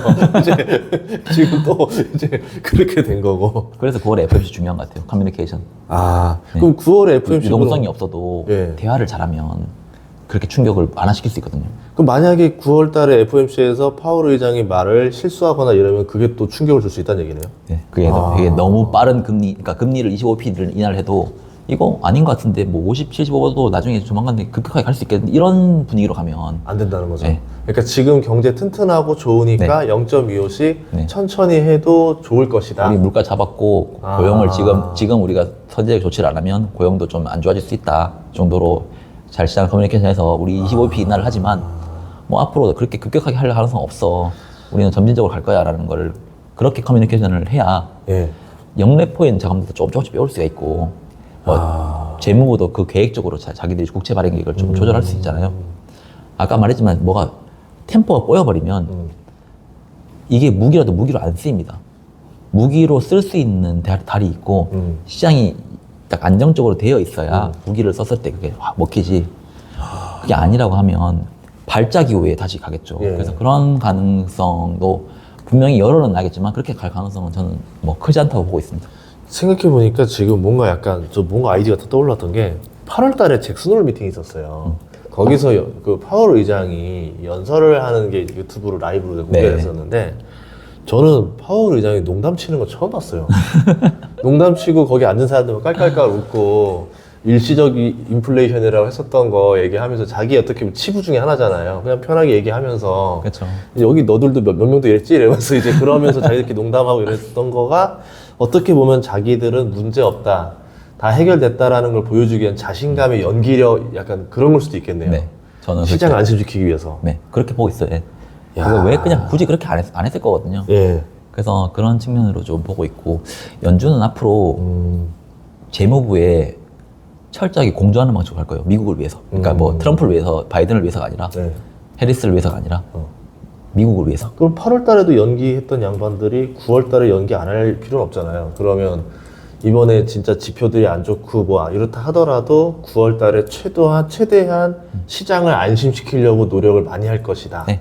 그래서 우리가 생각하는 충격보다는 그걸 완화시키려고 할 거기 때문에 생각하는 충격보다 좀 덜 할 수도 있겠다. 이렇게 볼 수도 있겠네요. 저는 하드 데이터가 나쁘지 않다고 보고 있는데 사람들의 심리가 우려가 커지면 주식시장 빠질 수 있잖아요. 예. 그거를 잘 해야 될 것 같아요. 연준은 알고 있어요. 하드 데이터가 그렇게 나쁘지 않다는 거를. 그런데 사람들의 우려는 있으니까 이걸 내가 잘못 말하면 큰일 나는 건 알고 있기 때문에 커뮤니케이션을 최대한 잘 할 수 있을 거라고 보고 있습니다. 알겠습니다. 자, 그럼 이제 미국 경제 장기 전망이 이제 중요해질 것 같아요. 이제 이번 위기 끝나고 나면 뭐 한동안 좋아지니까 그냥 마음 편하게 그냥 장기 투자 편하게 쭉 해도 되는 건지 아니면은 또 롱숏으로 가야 되는 건지 우리 또 이제 현금 비중 또 항상 혹시 모르니까 대비해놔야 되는 건지. 일단 저는 미국은 버블로 갈 수 있는 리스크가 더 크다고 보고 있어요. 버블로 간다. 폭락 갈 가능성보다. 안정적으로 모든 거를 올리고 싶어도 네. 항상 주식시장은 붐과 버스트가 일어나기 때문에 붐이 조만간에 빨리 올지 버스트가 빨리 올지는 항상 그거는 고민을 해야 돼요. 예. 당연히 버스트는 경기 침체 또는 다시 하이퍼 인플레이션 다시 도래하는 거겠죠. 붐은 이제 연착륙 시나리오 그리고 저는 뭐 이 붐의 가장 큰 역할을 할 거는 MF 자금이라고 보고 있어요. 지금 MF 자금이 6조에서 7조 달러 정도 들어가 있어요. 금리를 높게 주기 때문에도 있었겠지만 아직 연착륙이 아니기 때문에 살만한 게 MF 금리보다 높은 게 없다라는 것도 분명히 있거든요. 기관도 똑같고 개인도 똑같고. 예전에 버핏도 그런 얘기 했었잖아요. 예, 버핏도 지금 단기채 많이 넣고 있잖아요. 예. 그러니까 그거를 지금 다 기다리고 있는 거예요. 근데 만약에 우리가 생각하고 있던 그런 리스크가 안 나왔다고 하면 그 자금 어디든 살 거 아니에요. 그렇죠. 버핏도 살 거 아니에요. 그렇죠, 그렇죠. 그런 측면이라고 하면 제가 생각하고 있는 그 미국이 우리는 경기 침체는 절대 만들지 않겠다라. 그리고 인플레이션은 통제하면서 가겠다라고 하는 전략이 들어먹힌다라고 하면 예. 그걸 시장이 어느 정도 진짜구나라는 생각을 든다라고 하면 MF 있는 자금들이 빠르게 움직일 거라고 보고 있어요. 그게 버블의 시초가 될 수 있어요. 그리고 버블 요즘 만들기는 쉽잖아요. 왜냐하면 내러티브 없으면 버블이 안 만들어지거든요. 근데 AI라는 내러티브가 딱 있잖아 지금. 예. 정부가 끌고 가고 빅테크가 끌고 가고 중견 중소 기업들이 거기 동참해서 같이 간다고 하면. 근데 아직까지는 그런 것까지는 아니지만 AI가 소프트웨어에 머물렀지만 이제 AI로 적용된 하드웨어들이 생산되기 시작한다. 아까 뭐 자율주행 자동차가 나오고 그게 마지막이라고 보고 있거든요. 예. 저는. 그러면 다 AI 붐으로 다 같이 올라. 나중에 AI 초콜까지 나오는 거 아니에요? 일단 뭐 네. 그게 핸드폰으로 제대로 들어오기 시작하면 B2C의 시초가 될 것 같아요. 그리고 그렇기 때문에 B2B를 하는 기업들 뭐 마이크로소프트, 엔비디아 그리고 뭐 알파벳 다 B2B에 딱 들어가 있는 애들이거든요. 네. 이런 애들은 계속 자본주의 지출을 하는 거예요. 아직까지 B2C를 안 넘어갔고 B2B 계속 할 때거든요. 이 정부의 정부의 그 지원하에 지금 얘들은 계속 하고 있고 B2C는 아직까지 이쪽으로까지 정부의 지원은 안 들어가고 있어요. 네. 근데 이거는 얘들은 보면 금리 인하를 하기 시작하면 조달을 할 때 코스트가 싸지잖아요. 네. 그러면 서서히 늘려갑니다. 캐펙스부터 해가지고. 그거를 내년에는 대비해야 된다라는 거를 저는 좀 말씀을 드리고 싶어요. 일단 미국 정부가 이거 표를 한번 보시면 1990년도부터 2000년대까지 보면 은행 대출에 의해서 신용의 유동성이 풀렸습니다. 그런데 리먼 브라더스 터지고 난 뒤에는 연준이 대차 대조표를 늘려가면서 연준의 양적 완화로 시중의 유동성이 풀렸습니다. 지금은 인플레이션에 대한 리스크도 있고 하니까 그리고 정부가 타겟팅해서 뭘 계속 지원을 해주려고 하는 목적이 강하기 때문에 이제 앞으로 2022년부터 2030년까지는 정부가 지출을 하는 유동성을 풀릴 가능성이 매우 높습니다. 나머지는 다 썼으니까 얘밖에 안 남았다는 거죠. 네, 그리고 앞에 두 개는 전방위적인 확산을 유동성 공급을 해주는 방식인데요. 아, 바로 이제 인플레와 직결되는 거고. 네, 그때 또 워낙에 또 중국이라는 게 있었으니까 공장이 있었으니까 인플레가 안 왔잖아요. 아무리 그렇더라도. 근데 지금은 인플레이션이 올 수도 있거든요. 그래서 정부가 타겟팅 해가면서 통화량을 조절하면서 가는 방식이 매우 높을 거라고 보고 있어요. 그게 아까 제가 서두에 말씀드렸던 것처럼 정부가 국채 발행에서 재정 지출을 하는 방식은 통화량의 상승으로 직접적으로 이어지지 않는다라는 거를 말씀을 좀 드리고 싶고, 미국 정부는 12호 자료를 보면 2023년까지 지금 6.4조 정도 달러를 재정을 계속 풀고 있거든요. 연간. 근데 33년 정도 되면 9.3조 푸는 방식까지 이렇게 계속 올리는 방식이에요. 그리고 이거는 이제 재정 지출 측면이고, 재정 수지 측면에서 보면 언제 적자가 가장 심해질 거냐. 적자가 심해진다는 건 들어오는 돈보다 나가는 돈이 많다는 거거든요. 그쵸, 그쵸. 2027년까지 적자를 빠르게 늘릴 거라고 하는 게 미국의 계획이에요. 재정 수지를, 적자를. 그게 우리는 지원해줘야 될 것이 있다. 빠르게 해줘야 된다. 돈이 어디에 그렇게 많이 들어가냐. 그게 단순 국채 이자는 이제 떨어뜨리면서 이자에 나가는 비용은 의외로 올해가 제일 높을 수도 있거든요. 내년부터는 이자에서 줄어드는 금액까지도 감안을 해서 지금 몰빵하고 있는 곳에 더 지원을 해주겠다라는 게 미국 정부의 생각이에요. 그거를 우리는 놓치면 안 된다라고 저는 생각을 하고 있어요. 지원이 들어갔는데 엄청나게 많은 양이 들어간다? 그건 충분히 사람들한테 야, 이제 시장 연착륙 됐어. 연준이 금리 인하에도 아무 문제 안 생겼잖아. 그 대출 금리는 계속 떨어질 거야. 그리고 정부는 우리는 계속 그래 지금도 적자를 내가지고 돈을 지원해주고 있어. 이게 성립이 되잖아요. 그러면 지금 사람들이 돈이 없는 게 아니거든요. 돈은 많아요. MF는 했는데 넣어도 돈이. 그럼 뭘 사겠어요 지금? 올라갈 수 있는 걸 올라타죠. 그게 지금 2025년에 제가 왜 그렇게 보냐고 하면 사실 올해 정부가 실질 GDP나 이런 것들을 더 빠르게 올릴 수 있었거든요. 근데 안 올렸어요. 그게 왜냐하면 미국 전 장기 계획이라고 보고 있는데, 미국은 최종 목표는 잠재 성장률을 올리는 방식입니다.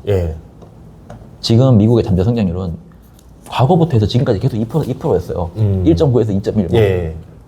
근데 이제 앞으로 생산성이 늘어날 거거든요. 그러면 과거의 잠재 성장률로 봐야 돼요. 미국도 고성장하는 시기에.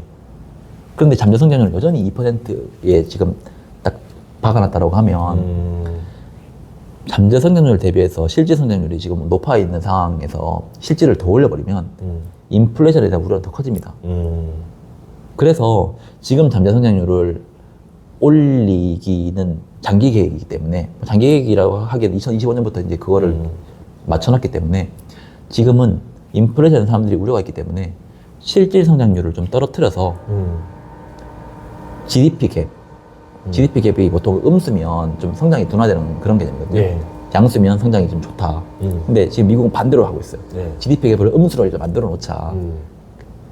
그리고 나서 근데 그거를 실제 성장률을 너무 떨어뜨리는 방식이 아니라 잠재 성장률을 올리면서 그러니까 잠재 성장률이 올라가기 전까지는 실제 성장률을 많이 올리지 말자는 거죠. 예.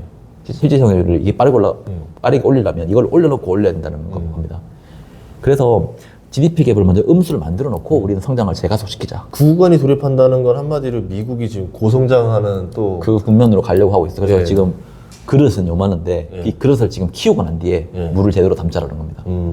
이 그릇에다가 물 지금 다 잘못 담다가는 깨져버리니까 그릇을 키우고 물을 담자. 이 그릇을 키우는 거는 결국은 기술 혁신과 생산성 증가고 이게 일어나려면 빅테크뿐만이 아니라 작은 기업들도 캐펙스를 늘리면서 우리 이만큼 고용할 수 있다. 조그만 기업들도 한두 명씩은 고용을 할 거 아니에요. 그러면 미국이 이만큼 구직자가 있다고 하면 이걸 다 수용하면서 가는 거거든요. 그렇죠, 그렇죠. 요만큼밖에 안 뽑고 하면 구직자가 많아지면 실업률로 계속 유지가 되는 거잖아요. 근데 이게 이렇게 늘어나고 파이가 또 커진다고 하면 그건 또 달라지는 개념이거든요. 그럼 그 파이가 더 커져서 넘어가려면 결국 미국이 이제 한마디로 시장을 더 넓혀 나간다는 얘기인데 네. 중국이 먹었던 시장까지 밀어내가면서 자기들이 더 먹는다는 얘기잖아요. 네. 그게 지금 모든 제조업들을 다 미국으로 가지고 오려고 하는 것도 예. 있고요. 우리와 친한 애들만 우리 쪽으로 다 들어와. 대신 너 양다리 거치면 다 죽어. 이거거든요. 네.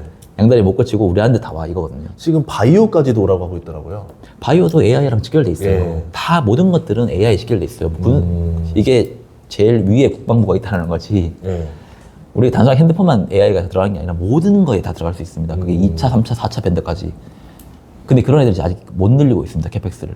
지금 빅테크는 돈이 있으니까 늘리는 거죠. 지원을 해주고. 어떻게 보면은 기업을 가지고 과거에 제국주의 식민지 개척하는 시대로 가는 진짜 거예요. 무서워요. 이게 단기채를 발행하면 미국 연준에 있는 영래포에서만 돈을 빼오는 거잖아요. 예. 그럼 미국 내에 있는 잉여유동성을 빼오는 거거든요. 예. 근데 이제 앞으로는 장기채를 눌러가면서 이제 발행을 시킬 거잖아요. 예. 해외에 있는 돈들을 다 가져옵니다. 그러면 미국으로 돈이 들어오게 하는 거예요, 다. 그래 놓고 그 들어오는 돈을 나는 우리 쪽에 재분배. 예. 이거 엄청 무서운 거거든요. 이게 패권이 아니면 절대 할 수 있는 방식이 아닙니다. 이거를 잃는 사람과 못 잃는 사람은, 그리고 앞으로 이게 98년도, 99년도에 IT는 버블이 갔지만, 그렇죠, 그렇죠. IMF하고 예. 태국방하고 예, 맞죠. 아시아 난리 났었잖아요. 예. 예. 그 돈들 다 빼갔던 거거든요. 이게 그 방식 자체가 지금 제가 무서운 얘기긴 한데 미국의 잠재 성장률을 늘리기 위해서는 그 앞에는 금리 인하가 있어야 되고 비용을 떨어뜨려줘야 소기업들이 캐펙스를 늘릴 수 있어요. 이건 예. 다 좋아요. 예. 근데 미국은 정부 적자를 줄일 생각이 없어요. 국채를 발행을 하는데 연준이 돈 찍어서 사려고 안 해요. 그러면 예. 인플레이션 오니까. 네. 해외인, 그러니까 지금까지는 미국 내에 있는 잉여유동성을 끌어왔는데 앞으로는 밖에 있는 잉여유동성을 끌어옵니다. 그게 무서운 겁니다. 그래서 그렇게 해서 들어온 돈들은 본인들이 지원해주고 싶은 미국과의 집중 기업들 그런 쪽으로 집중적으로 더 돈이 들어갈 가능성이 높습니다. 그러면 예를 들어서 미국이 우리 와서 공장 좀 차려라고 했을 때 콜해서 이제 넘어오고 계획 잡아놓은 기업들은 미국과 어쨌든 공조하는 기업들이라는 얘기 아니에요? 그렇죠. 예. 그 기업들이 힌트가 될 수도 있겠네요. 네. 그런 기업들을 좀 찾아보는 게 그다음 좋을 거라고 보고 있고요. 미국은 그동안 과거 30년 동안 소비의 국가였어요.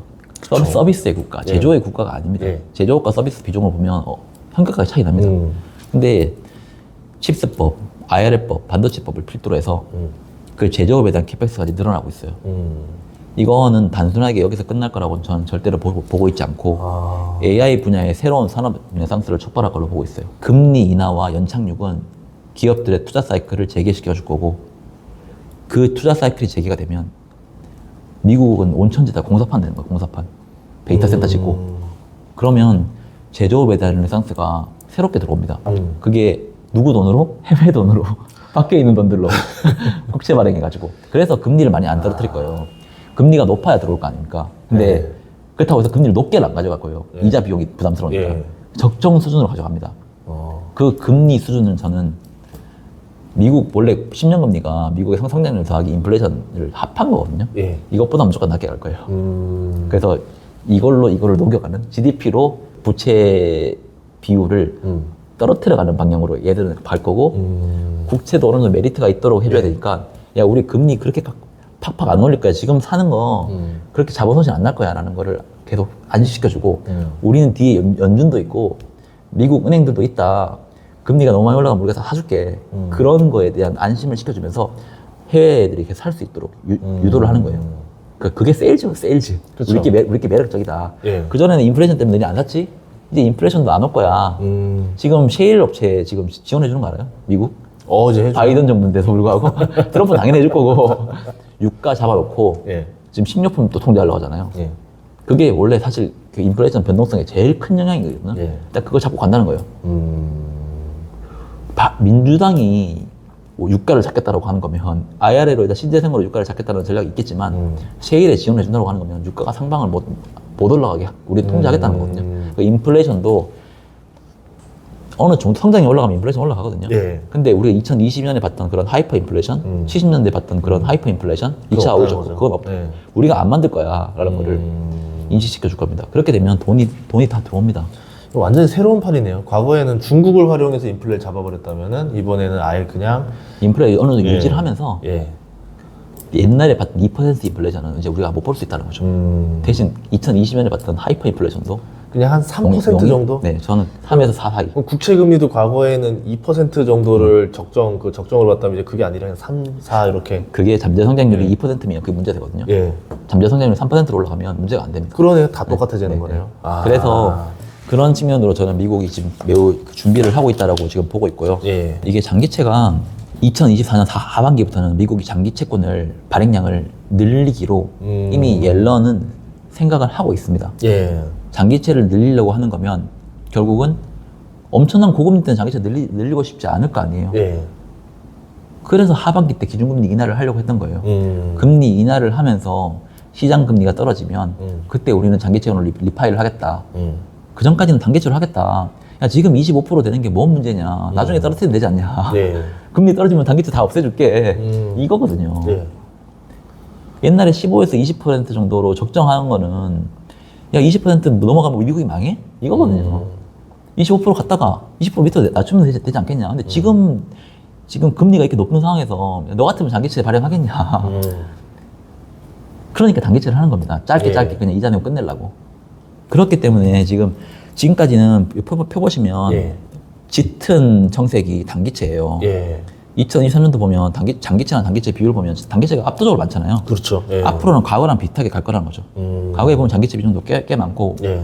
그랬거든요. 2020년 보면 코로나 때 장기채 비중 엄청 늘렸잖아요. 예. 금리 낮았잖아. 그러니까 미국이 이런 식이라니까요. 채권 세일즈. 중국이 사게 하고 일본이 사게 하고 계속 사주게 하면서 그 돈 가지고 자기는 또 투자하고. 네, 그거를 중요하다고 보고 있고 7, 8월에 금리 많이 빠졌잖아요, 장기채. 네네.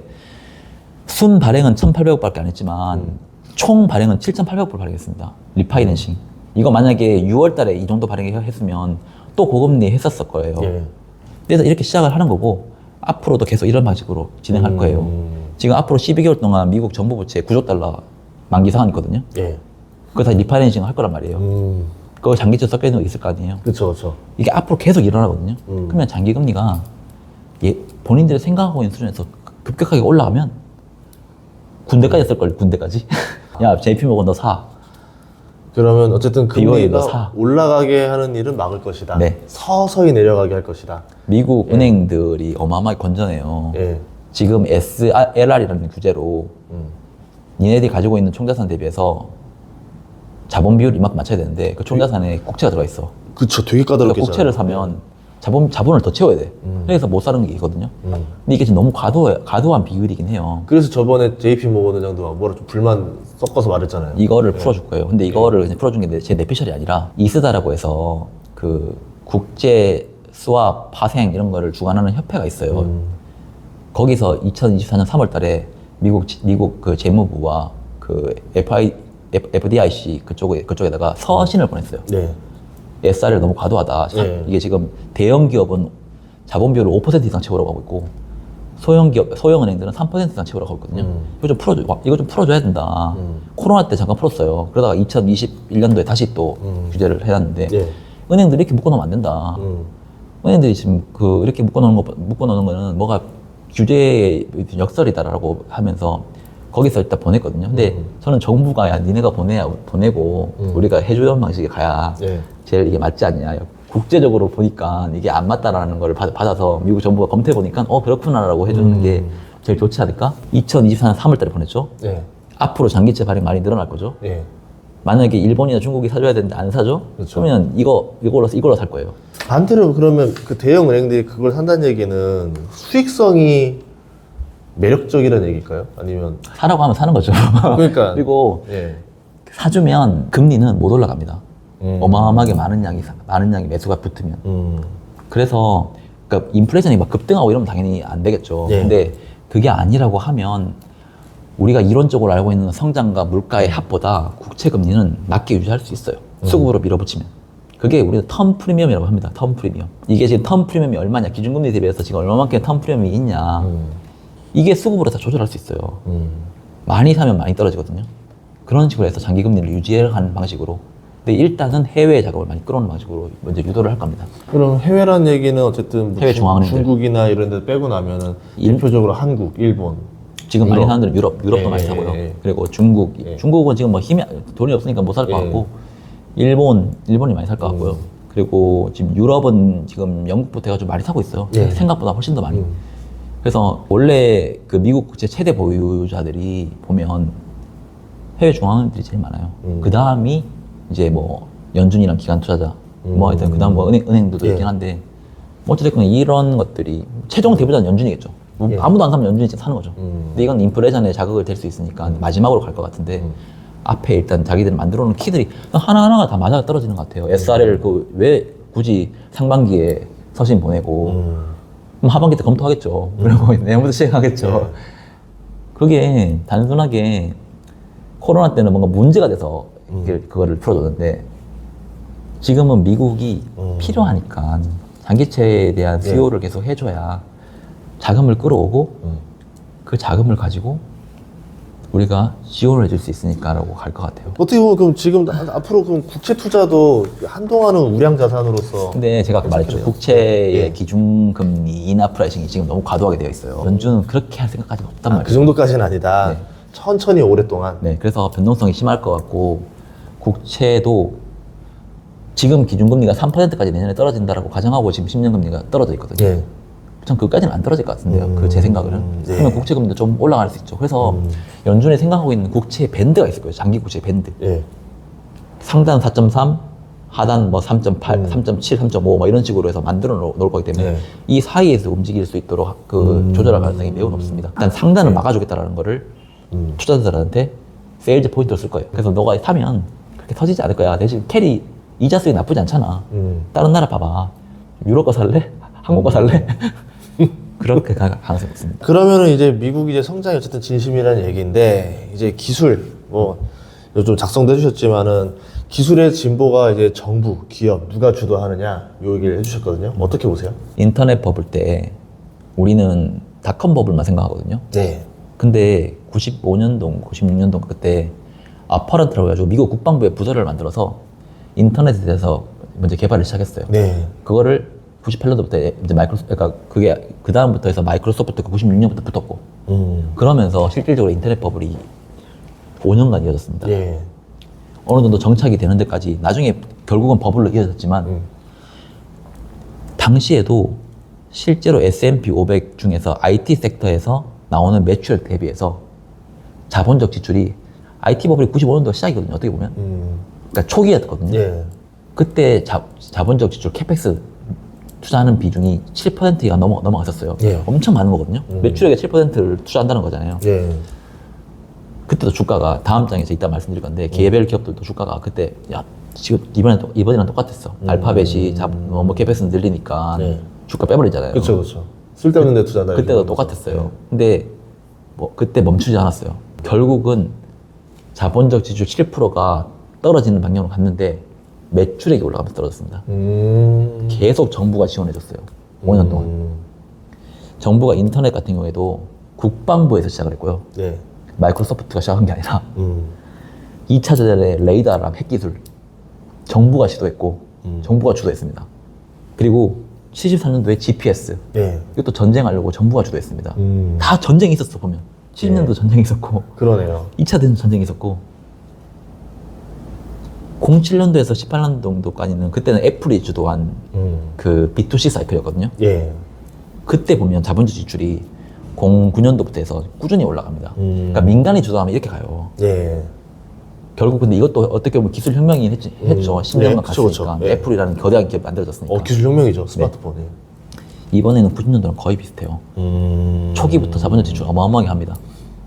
이게 무조건 될 거라고 생각을 한다고 해서 기업들이 몰빵하지 않거든요.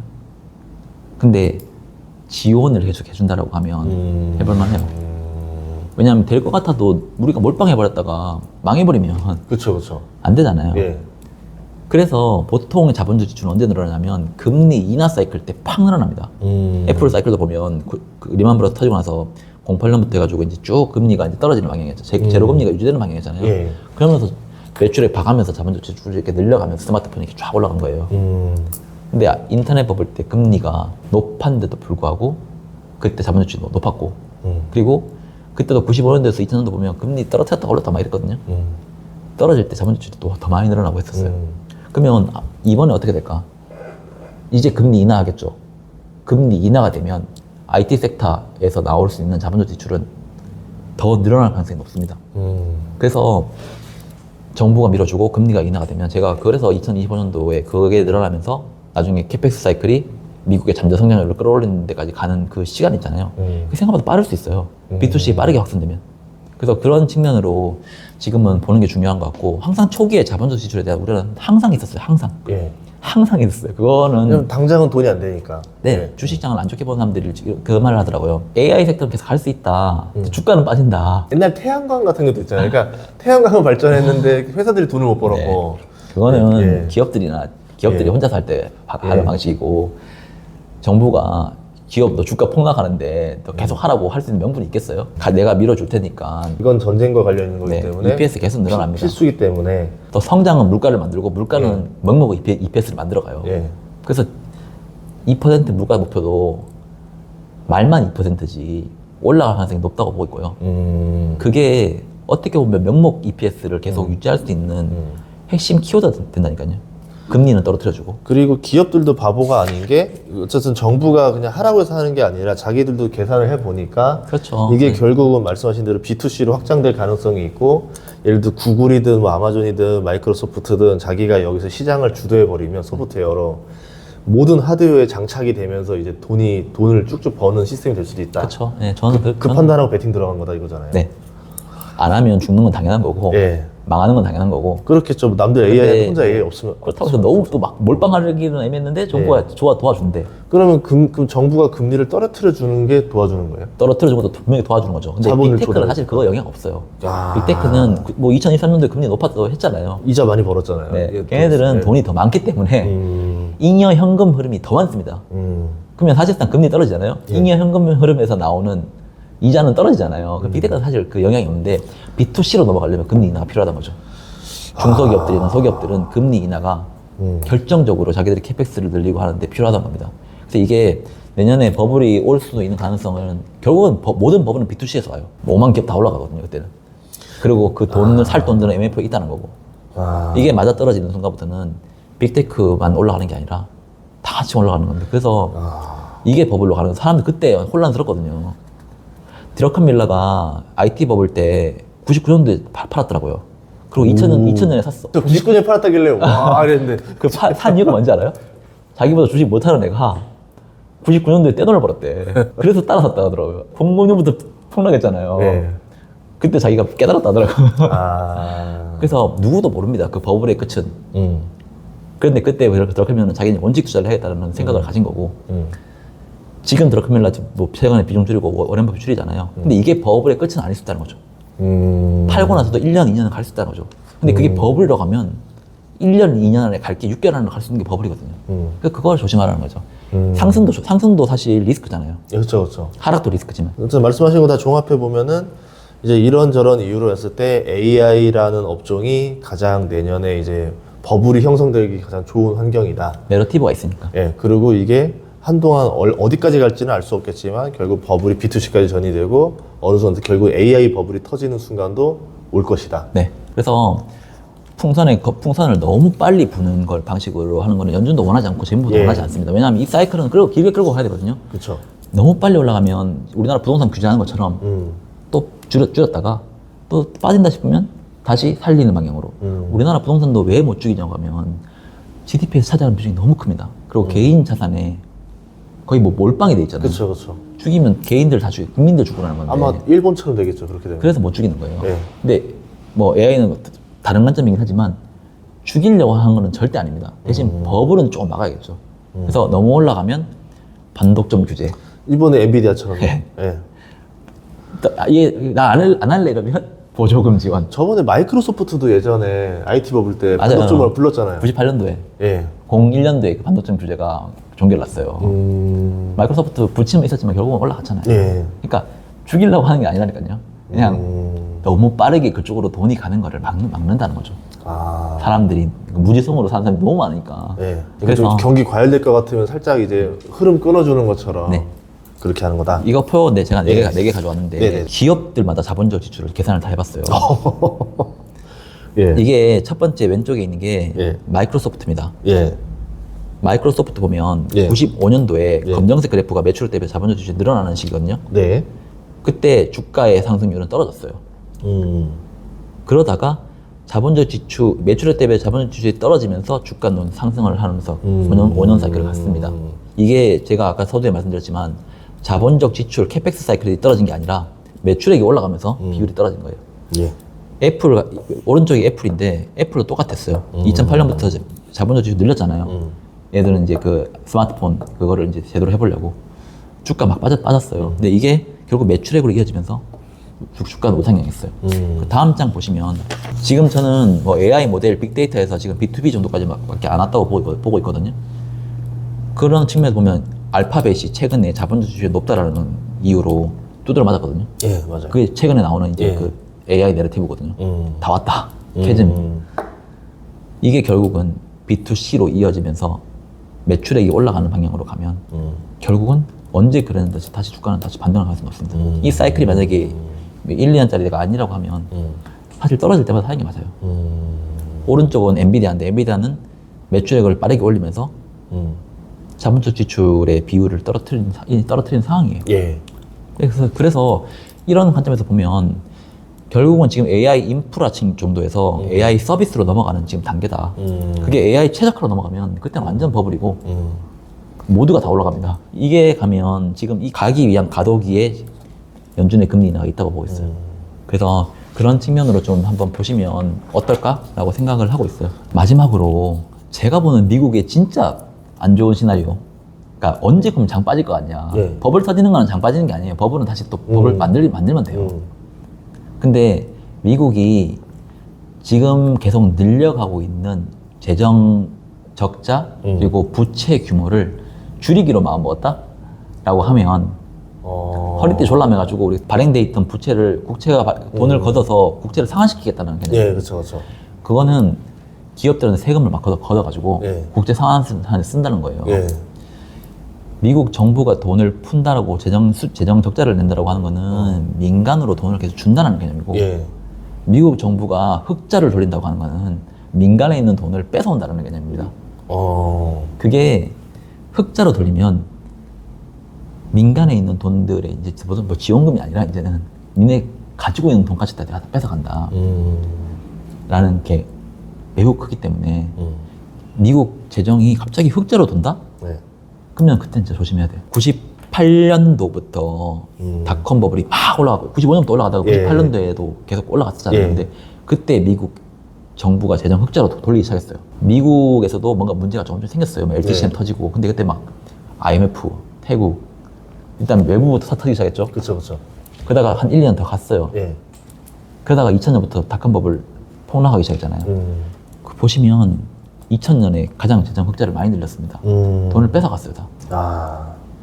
그러니까 이렇게 안 뺏어갔으면 닷컴 버블이 터졌을까라는 생각도 좀 합니다.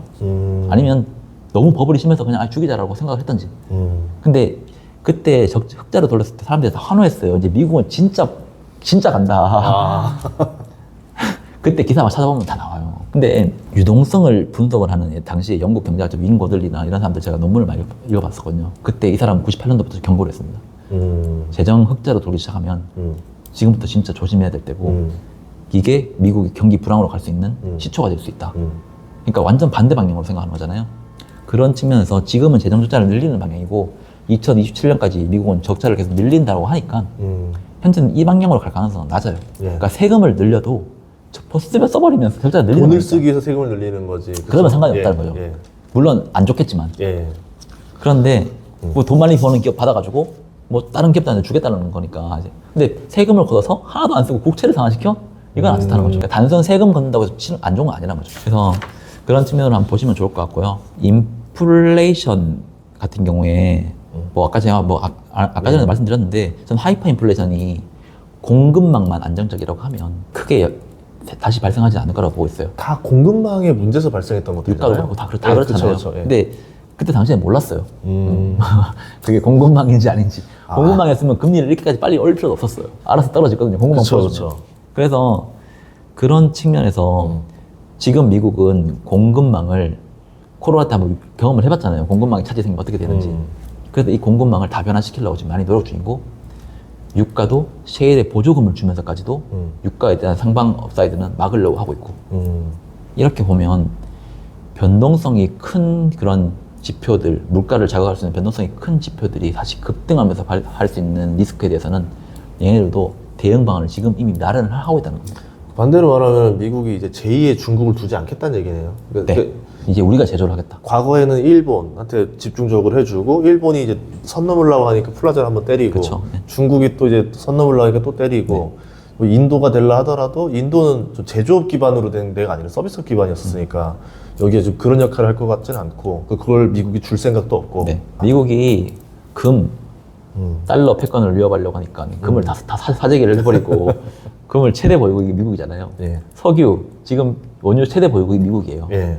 그게 달러 패권을 위협할 뻔했거든요. 그걸 페트롤 협의하면서 이제 그 사우디를 가져갔잖아요. 그리고 최근에 20년 동안 중국으로 공장을 두고 디플레를 통해 가지고 계속 그렇게 자기들의 나라를 이끌어 왔는데 국가를 키워주니까 기어 오르는 거예요. 기어오르죠. 예. 그래서 이제는 중국을 없애고 다시 또 다른 패권을 찾기 위해서는 그래서 이제 지금 AI를 가지고 나중에 GPU가 또 다른 또 다른 원유가 될 것 같아요. 그래서 이걸 많이 갖고 있는 애들이 통제할 수 있는데 이게 미국이 제일 많이 가지고 있으면 달러 패권을 위협 못 하겠죠. 이게 하려면 성장은 계속 성장을 계속 만들어주고 그 성장의 가장 근간이 되는 건 당연히 생산성이겠죠. 생산성이 AI가 되겠죠. 그래서 그걸 유지를 해줄 거고 성장이 좋으면 물가가 많이 떨어질 수가 없어요. 중물가는 우리가 이제 앞으로 살아가면서 항상 겪어야 될 생각을 해야 되는 거라고 생각을 하고 있습니다. 그 중물가 그리고 금리도 중금리. 우리가 옛날에 보면 기준금리 0%까지 떨어뜨리고 뭐 5% 올리고 이걸 봤지만 이제는 뭐 3%까지만 떨어뜨리고 계속 유지할 수 있는 거죠. 그렇게 중금리, 중물가로 시장을 이끌고 갈 거고 대신 국채금리 상단은 우리는 계속 막아준다. 수요를 계속 유지해주면서. 성장도 저성장이 아니라 중성장 이상을 한다는 얘기잖아요. 네. 저는 이제 앞으로 잠재 성장률은 3% 이상으로 올라올 거라 보고 있고. 근데 이 시기 때가 원래 미국도 원래 그 시기 때쯤에가 미국이 한창 그 성장하던 시기니까 어떻게 말하면은 요 시기 때는 주식 투자를 하는 게 가장 좋은 시기일 수 있겠죠. 채권보다 주식이 좋다고 보고 있어요. 산업혁명일 때 사람들이 산업혁명인지 몰랐대요. 다 끝나고 알았대요. 그걸 누가 책으로 쓰면서. 닷컴 버블 때도 아무도 몰랐어요. 그게 기술혁명인지. 그래서 사람들은 항상 다 끝나고 알아요. 지금 우리가 어느 시점에 놓여있을지는 아무도 모르지만 지나고 나면 5년 뒤에 와 그때 AI 기반으로 해서 4차 혁명이었고 기술혁명이었구나. 누가 책으로 쓰겠죠. 그러면 그거는 우리가 앞으로 후세 사람들은 이때가 기술혁명이었구나. 그게 AI였구나. 그때 또 이런 기업들이 이렇게 또 했었구나. 이런 기업들이 이렇게 또 잘 나가다가 나중에 또 멸망하는구나. 이걸 다 역사에 남겠죠. 근데 그 시대에 있는 사람들은 그걸 모른다는 거죠. 알 수가 없어요. 왜냐하면 그만큼 해안이 있을 수가 없거든요. 그쵸. 그런데 정부는 어찌됐건 간에 이거를 끌고 가려고 하는 거고 정부가 실패할 수 있죠. 미국의 패권을 뺏겨버리면. 그러니까 미국이 패권을 뺏기고 망한다고 생각하면 그렇게 베팅하면 돼요. 근데 그게 아니라고 하면 뭐 저는 하락보다는 상승에 베팅할 것 같아요. 오늘 또 긴 시간 동안 또 이렇게 이야기해 주셔서 너무 감사하고요. 저 오늘 지금 들으면서도 정말 상당히 지금 여러 지금 포인트에서 많은 인사이트를 얻게 됐던 시간이었습니다. 이렇게 소중한 시간도 내주셔서 너무 감사하고. 제가 블로그도 좀 쓰고 있으니까 아, 맞다, 좀 맞다. 자세한 예. 내용은 저 블로그에도 글을 쓰겠습니다. 블로그 이름이 뭐예요? 매크로 비욘드라고 예. 네이버 매크로 알겠습니다. 예. 저희 더보기랑 그리고 이제 고정 댓글로 해드릴 테니까 또 많이 사랑해 주시면 감사하겠습니다. 네, 고맙습니다. 예, 오늘 출연해서 고맙습니다. 네. 예.